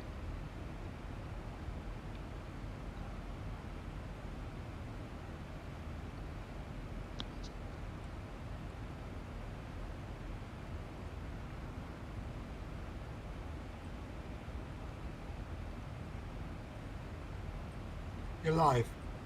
Okay. What's the biggest pothole you've ever seen on a road? Biggest bottle? Pothole. Oh, pothole. About a foot square. Check this.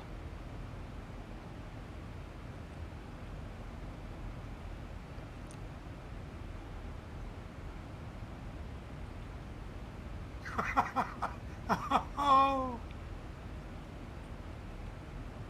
that's not a pothole, that's a lake. Yeah. Now, on the way to Reinhardt's school, there is one developing. We can see it. It's been coming for months now. The whole road is dipped in, and it's lying skewed to the one side where the hole is busy developing there. And I said to Reinhardt a day or two ago when we were driving there, I'm not driving over it anymore. I'm going right around it because you'd never know when it's going to dip, and it's about this thing size. And I hope we are not on that road when that happens. It probably will at some point. Yeah.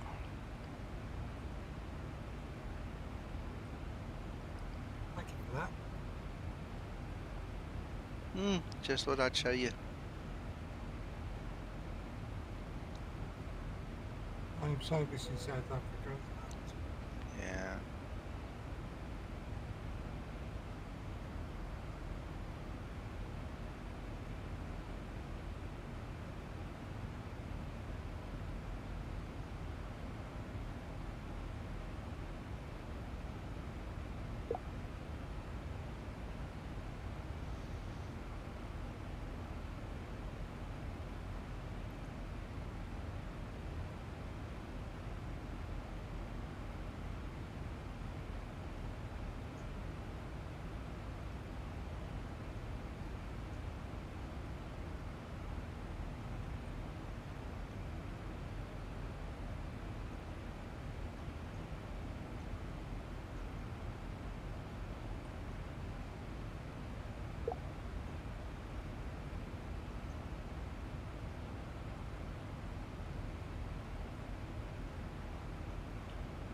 Well, we're getting there.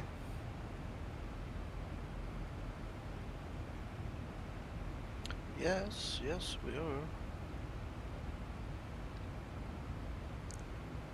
I need to quickly go to the car. I'm almost done with this one system I'm working on, and now I need the serial number from the car. I'll be back.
You know, I got great manicure this time.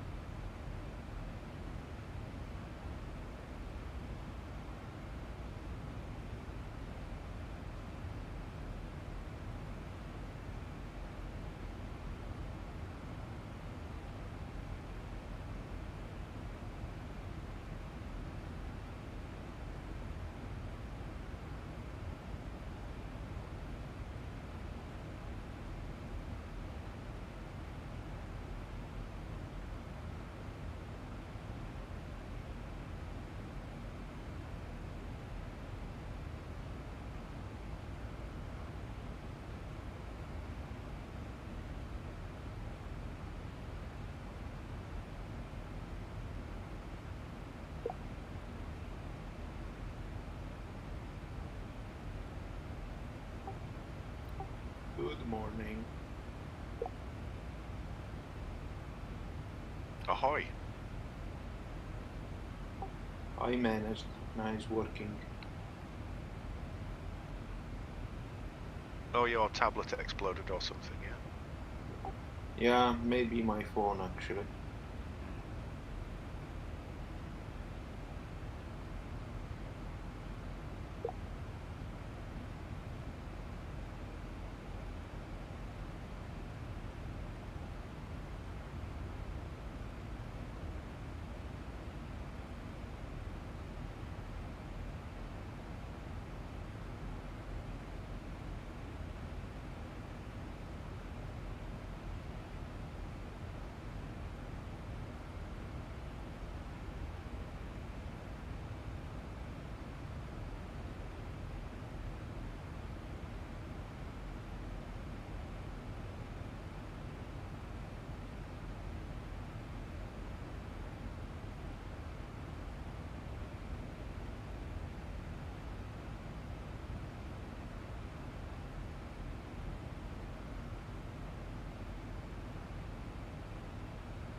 Traffic. Monitor vertical speed. Monitor vertical speed. Clear of conflict.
Hello, Pepka. Good morning.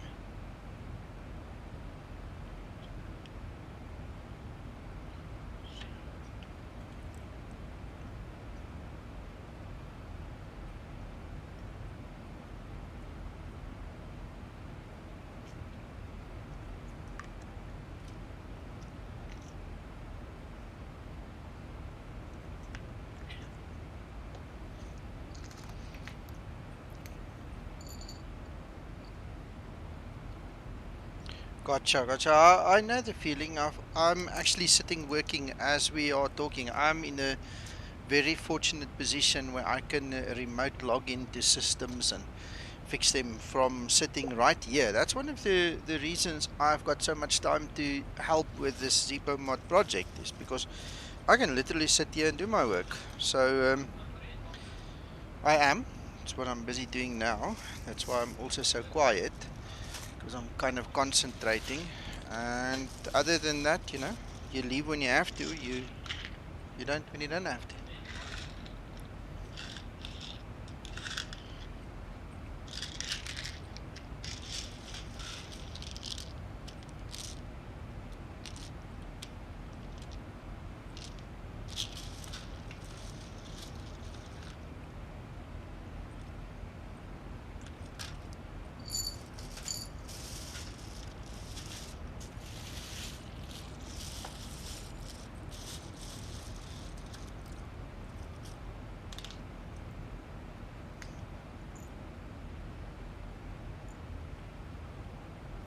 Yeah, it's a good position to be in, must be honest.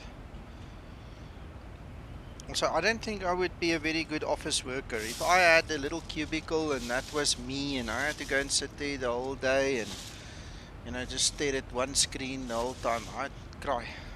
It's difficult.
McTreen donated $10.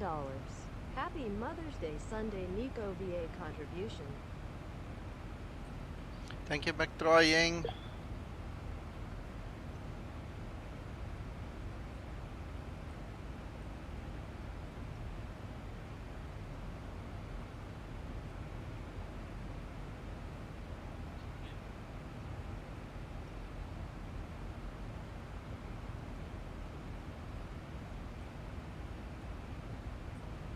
You're welcome, Nico. If anybody else feels they're in a position to help with this year's subscription for the VA costs, Yeah, that will be much appreciated. We need to pay $100 in the next few days. There's no obligation, but every little bit helps. Do you know any funny story? I am so boring now. Thank you, Krister. this isn't money, folks, that's going into Nico's pocket. It's an outgoing cost that he has to bear to keep the VA going. Yeah, it's not about me.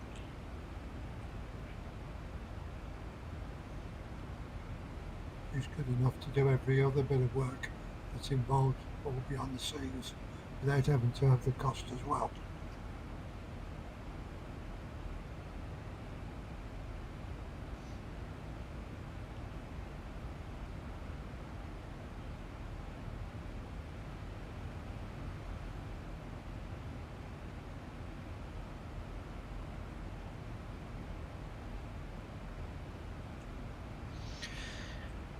Okay, I think I better start planning the descent now.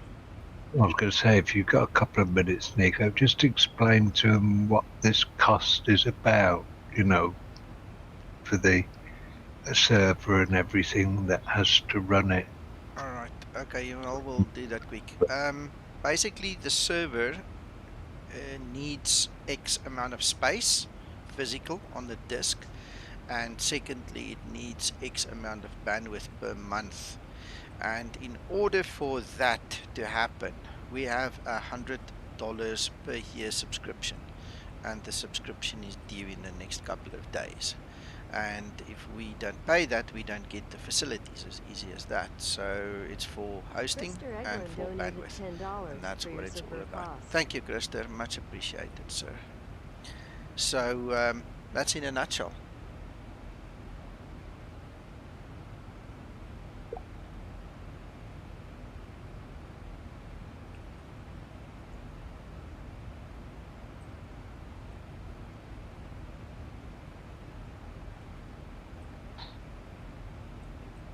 Appreciated, Krista.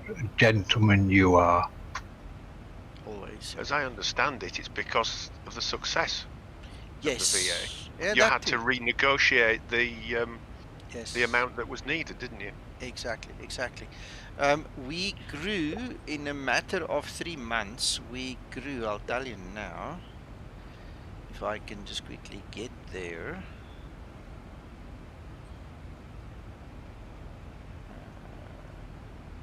Page 7. We have 122 pilots that are continuously flying and filing PIREPs, so the communication needs to happen the whole time. That's the bandwidth, you know, it tracks you, it gives you the map, it knows where you are, and then when you file it, there's always data transactions happening. So 122 pilots in 3 months is like, woohoo, that's a lot. It's a great success, like Paul said. And then, you know, that forced us the 1 month, 2 months ago, we made it within 100 megabytes of the limit in the bandwidth, and last month we just busted through it. We had to buy new bandwidth 2.5 days before it was due to update for the next month, and it quickly became clear that it's just skyrocketing. If you look at the actual bandwidth usage and everything now, the guys are flying like crazy. So to accommodate all of that, we need bandwidth, and we need the greater space. We're a victim of our own success, Nico. True. Just as a matter of interest, This is the current map. Let me show you guys.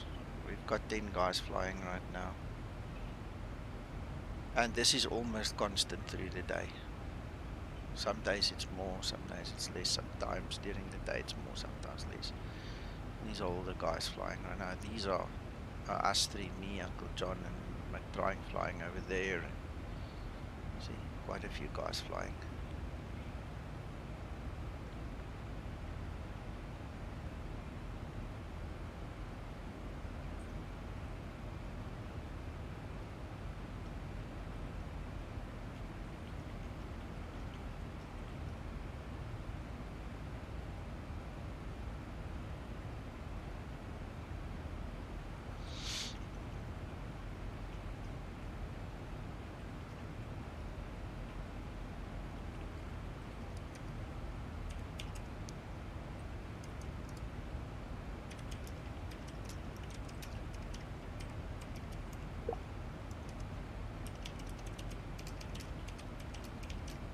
Top of descent 14 minutes.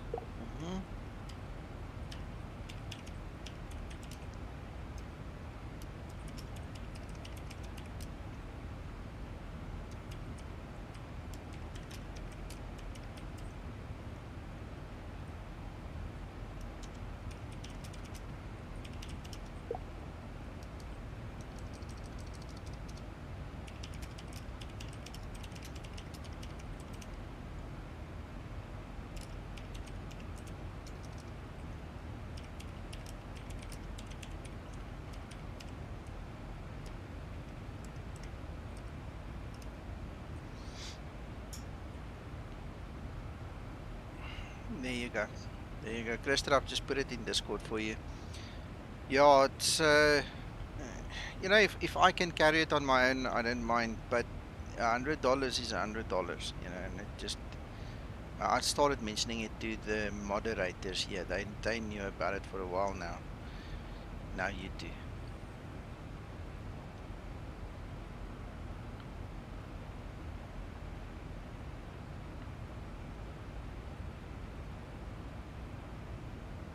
Right, I'm gonna start my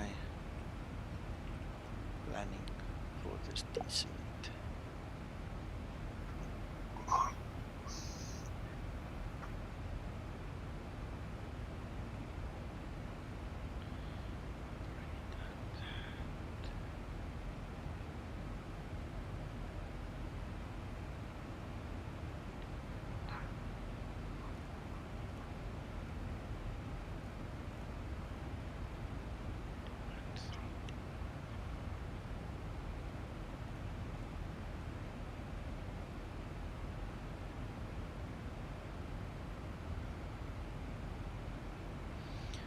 Yes, Christopher, that's true.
Uncle John, Yes, sir. on your legs page, did you fix that little overlap so that your aircraft doesn't turn around and do a 360 when you come in for the approach? I think I'm just doing it now. Okay.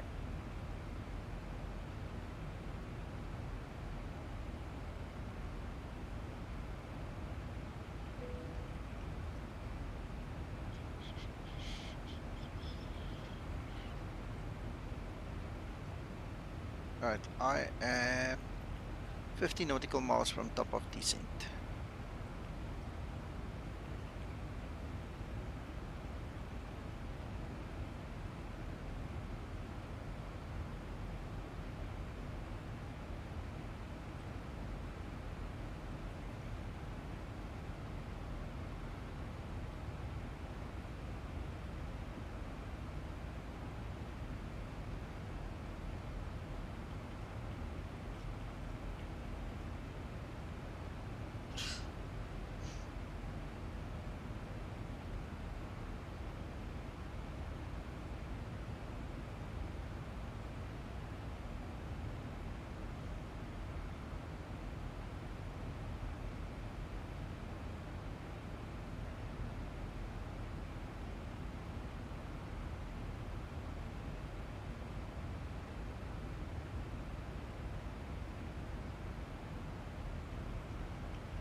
I think I forgot to feed my cat. Unhappy animal.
That's interesting statistics, Christer. It means to me that people are very curious.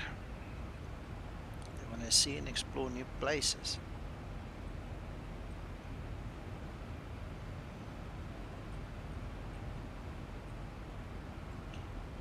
And there's top of descent.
Goran, good morning. Welcome, welcome.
QNH 1022. Correct.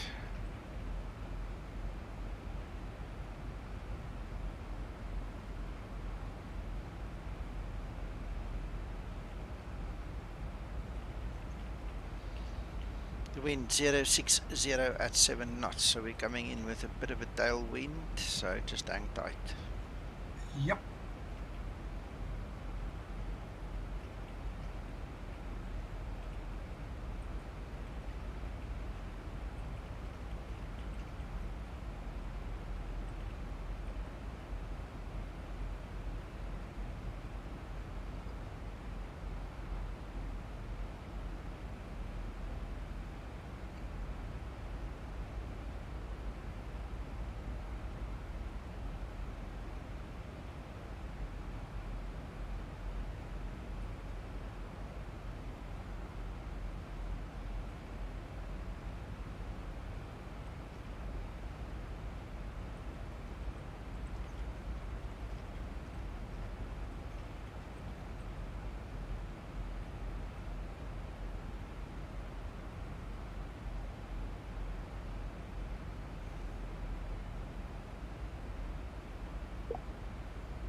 Mac?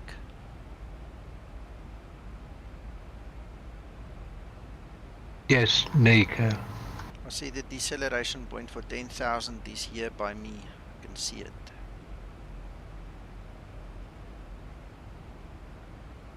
Okay, but it didn't activate for us. I'm wondering if it doesn't have anything to do with the change in the waypoints and things.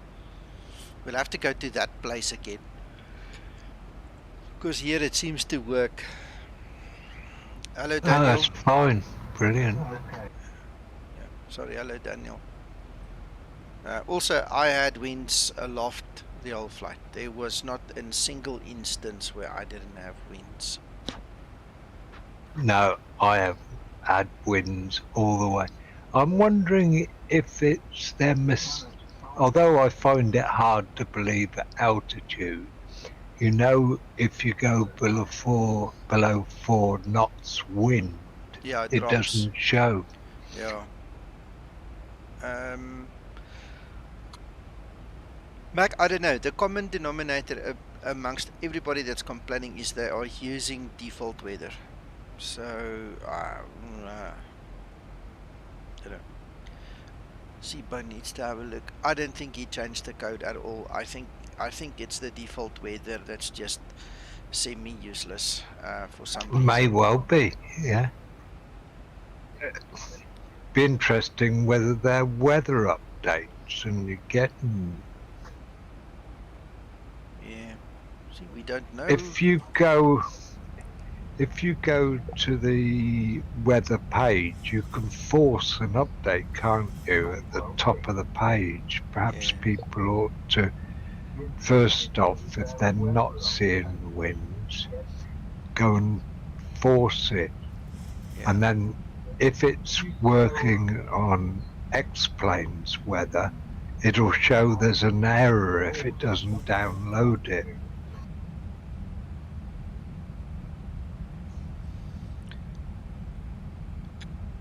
They all come with the story, it works in the Tollus, not in the Zibo, so it must be a Zibo problem. But the common denominator is not the Zibo. The common denominator is actually the fact that they use the real world weather from X-Plane. So we'll see what Zibo says. All right.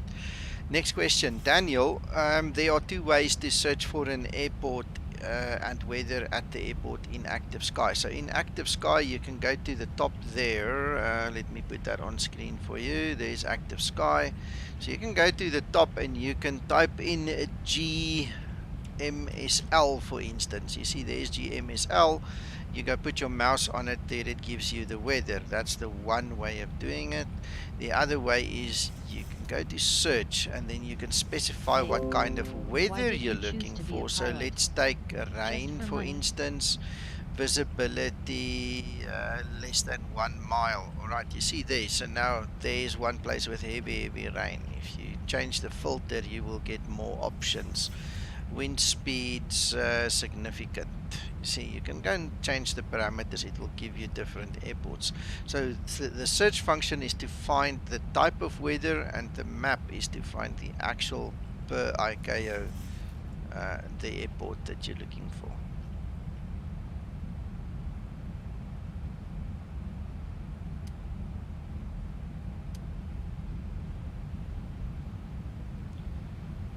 Krista, let me see what you say. It doesn't matter, Nico. The setting is on the app page.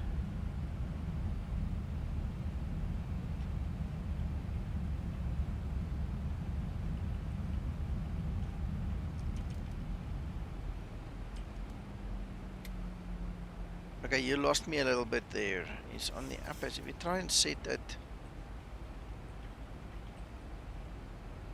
Sorry, Krister, I'm completely an idiot now. I don't see the connection between something I said, obviously, now.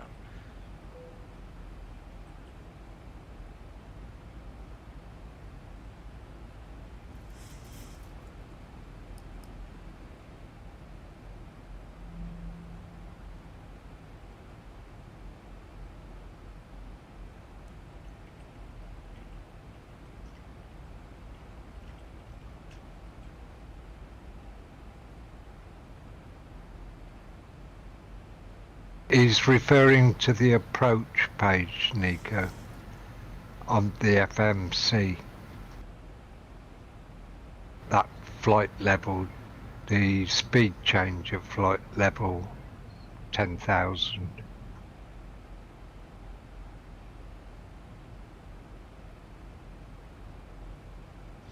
There's the approach page.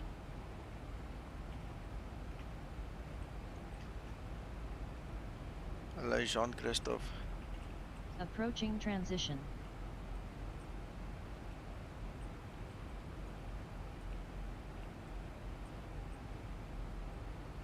Oh yes, yeah. But I don't fiddle with VNav. I don't. I mean, my VNav runs until the very latest at the end. So I don't set any speed or force any speed or anything. The Zibo VNav is impeccable. There's nothing wrong with it unless you don't know how to use it or you have a terrible flight plan, which sometimes happen, not at your fault, but because just the flight plan is terrible. You know, you might want to intervene. I hardly ever intervene.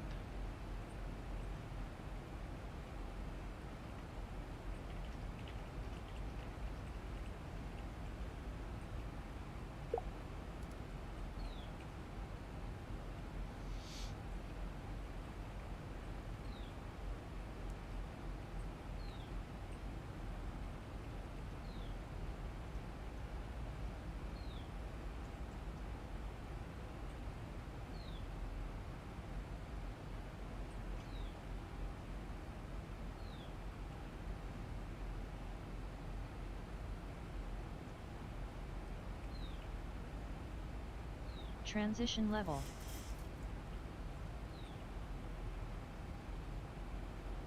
Yeah, for instance, I get it, but still, I don't fiddle with that. I can see where you're going to if you fiddle with that, but I don't touch it. Go to... Yes, that's it. Click on taxiways, Uncle John. Oh, he's muted himself. He can't even hear.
1000 to level off.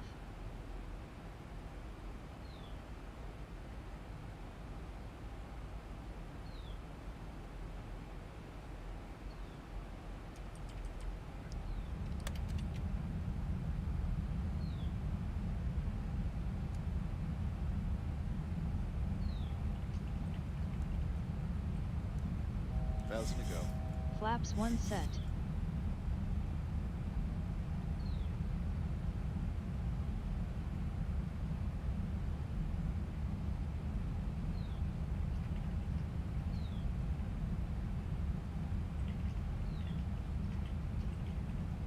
Localizer capture.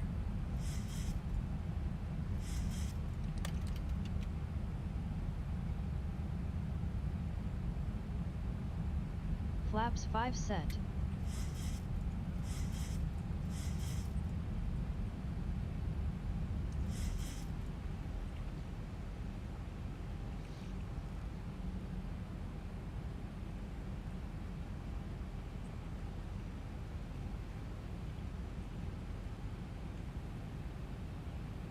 I see this drag required message also disappears when you reach your target speed. Now much better than before. Zibo is just amazing, man. And there's the runway. 1000 to go.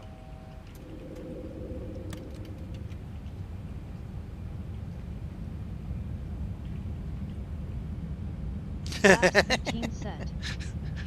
Good one, Krister.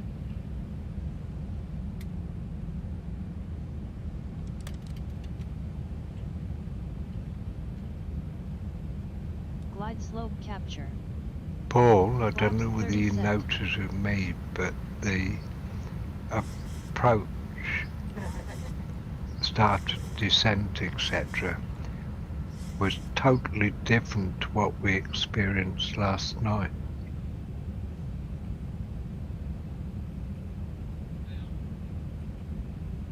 I'm watching Nico, not yours at the moment. Okay.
2,000 feet, stabilized, Mr. Birch, altitude 7. Taxi lights on.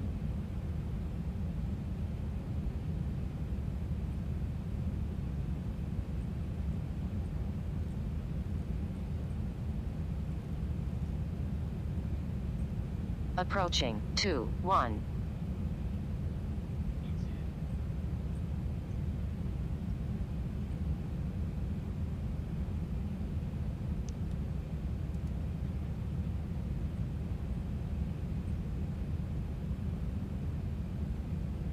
Approaching minimums.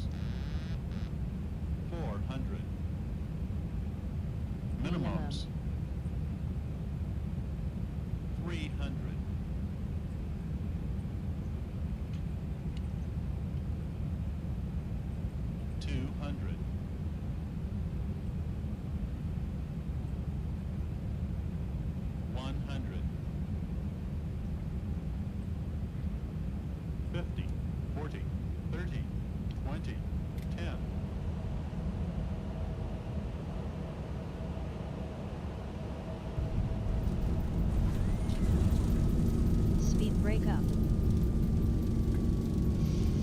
Ah, that was too soft. That was 55 Auto feet per braking minute use. according to Reverse unlocked. some toolkit pro.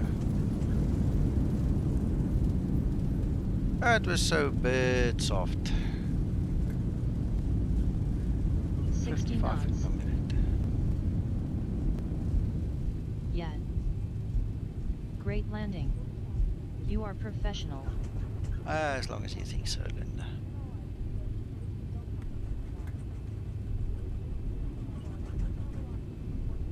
Welcome, Dicko. Thank you, sir. I can't see you, so I'm gonna go to the normal passenger terminal. I think there Yeah, might be something I'm there. over there on the left. Okay.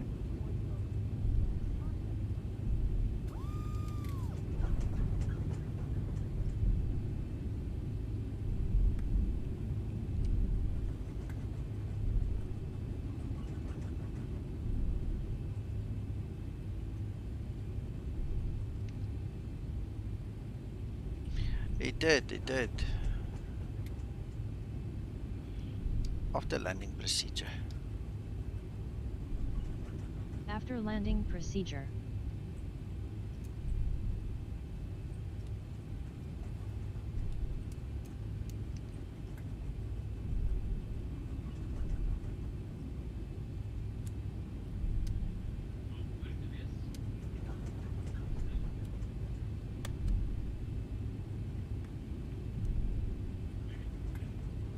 After landing procedure completed. Ah, now I see you.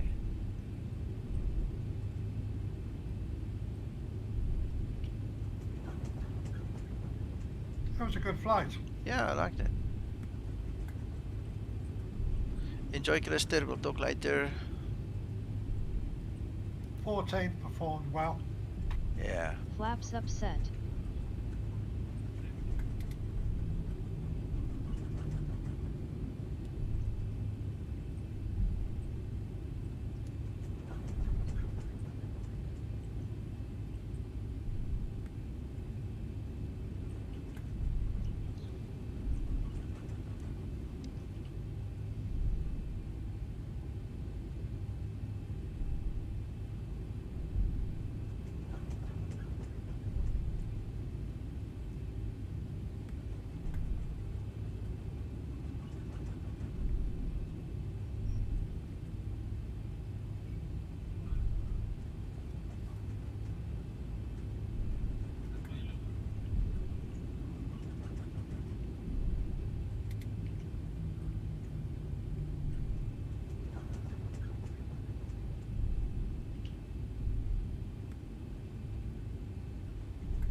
Hello, Uncle John.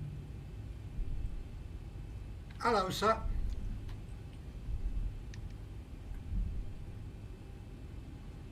Paul's taking the mickey out of me at the moment. Is it? Okay. I've got a loop going in this text file, and I've just gotten done what he was doing.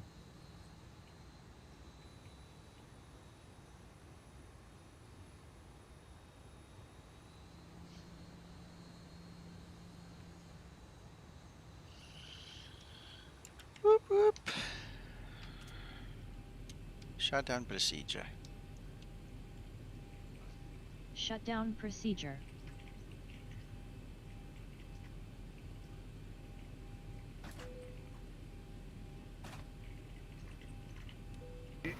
You know what Sasso said about the deviation bars appearing on top of descent and down, Nico? Mm. It's happening. Spot on.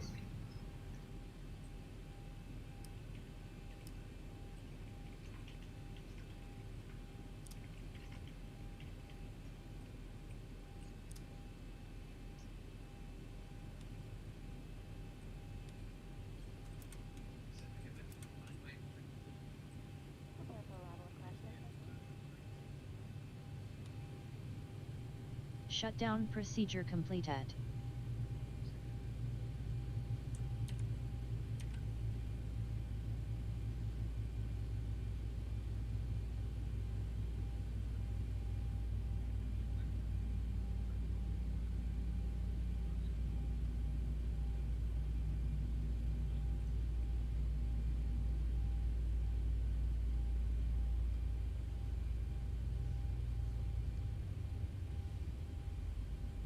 Right, now we need to wait another 2 odd minutes and then we can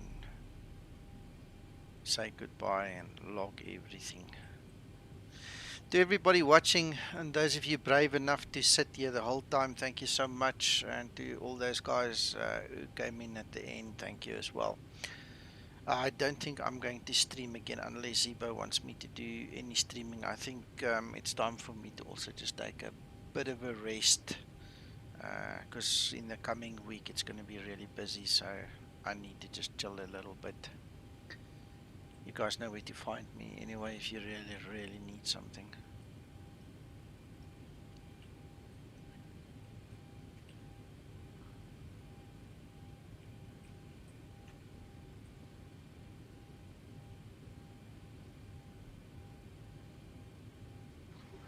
While you are waiting, Nico, can I ask 2 questions? Obviously, yes.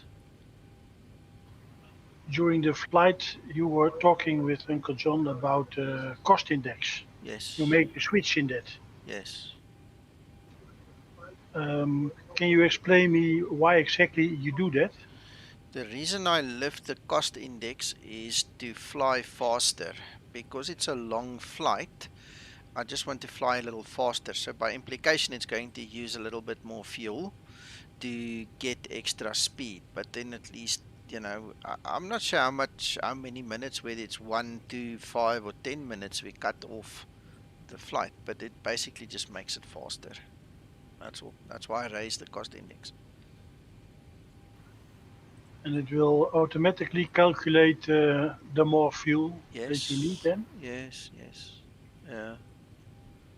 Yeah, no. As long as you put it in beforehand, it should all be fine. So underneath 4 hours, you take cost index of 20 and over 40? No, what I do is at 200 or 2 hours, sorry. 2 hours. Under 2 hours I use 20 and over 2 hours I use 40. That's my general rule of thumb. Okay, and I have another question about starting up, explain in Zibo. Yeah. When you start it up, you go to developer and then reload the current aircraft. Yes. Is that right? Yes. When I do that, my Linda is freezing up. Wow. Are you on the latest, Linda? When last did you update her? Yeah, the latest update, the 21 version. All right. Well, that's going to be difficult for me to answer because you might have to do a clean install of the Zibo then and add a clean again. But I can't for the life of me think why it would freeze you up and not me. I don't know. For me, it works. It's strange. It has something to do with Linda, I'm sure. Because when I start up at with the Cessna, for instance, Yeah. like you did earlier, Yeah. and then the Zibo, I have no problems at all. But the developer reload is a problem. Okay, which one do you use? The one that says including the art or excluding the art? Excluding the art. Maybe just try the other one, see if that makes a difference for you then.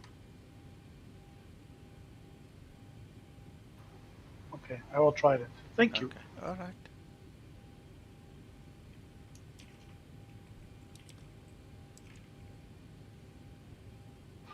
But like I said, first Cessna and then the Zibo works perfectly for me. Yeah. Well, you see, the reason is Linda doesn't load when you load the Cessna. So if that's the way it works for you, maybe just stick with it. You know, stick with it. It's also funny that she has one message for me, and that's in the standard language. Mm-hmm.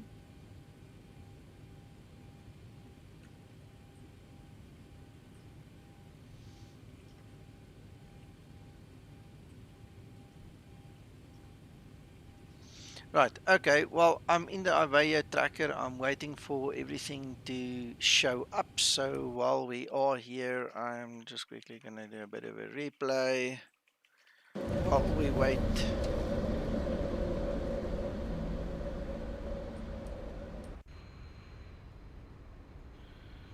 Oh, got that all.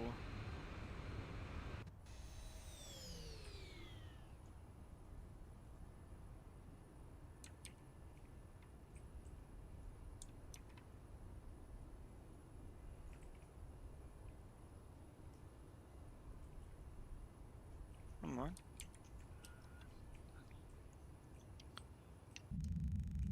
Why don't you close the door? Everything is frozen up. Oh, that doesn't help. It's probably gonna bomb out then. Engine start procedure completed. Ah, there we go.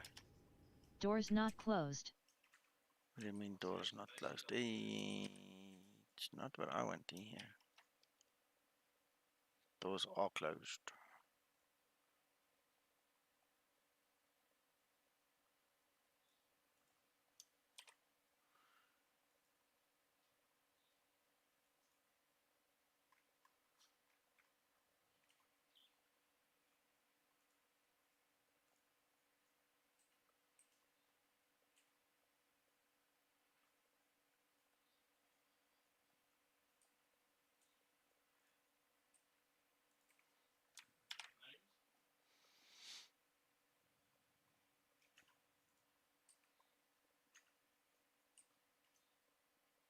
You mean the landing, Daniel? There's a whole technical explanation for it.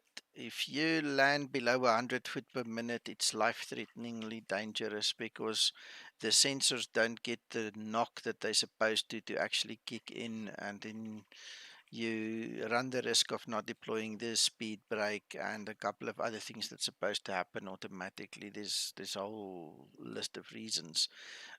You also tend to skid on the wheels instead of actually making hard contact and getting them to start spinning. So you can take quite a bit of life off those tires by skidding on them.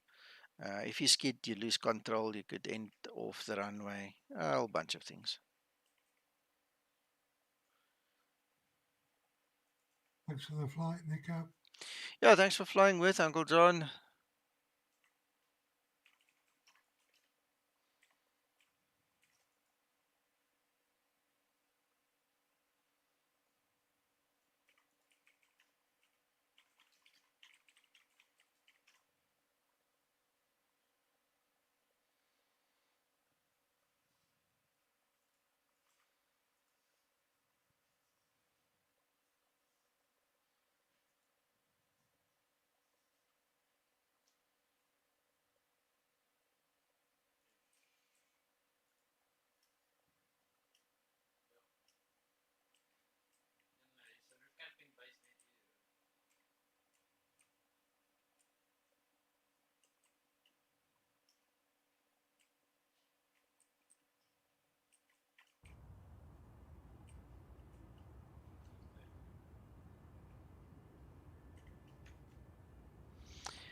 There we go, ladies and gentlemen. Welcome to Rabat. Probably next week, Friday, we will continue from this airport onto the next destination. Just keep an eye out on the streams as I log them on YouTube. Thank you for watching. Have an excellent and blessed rest of your Sunday. Bye-bye for now.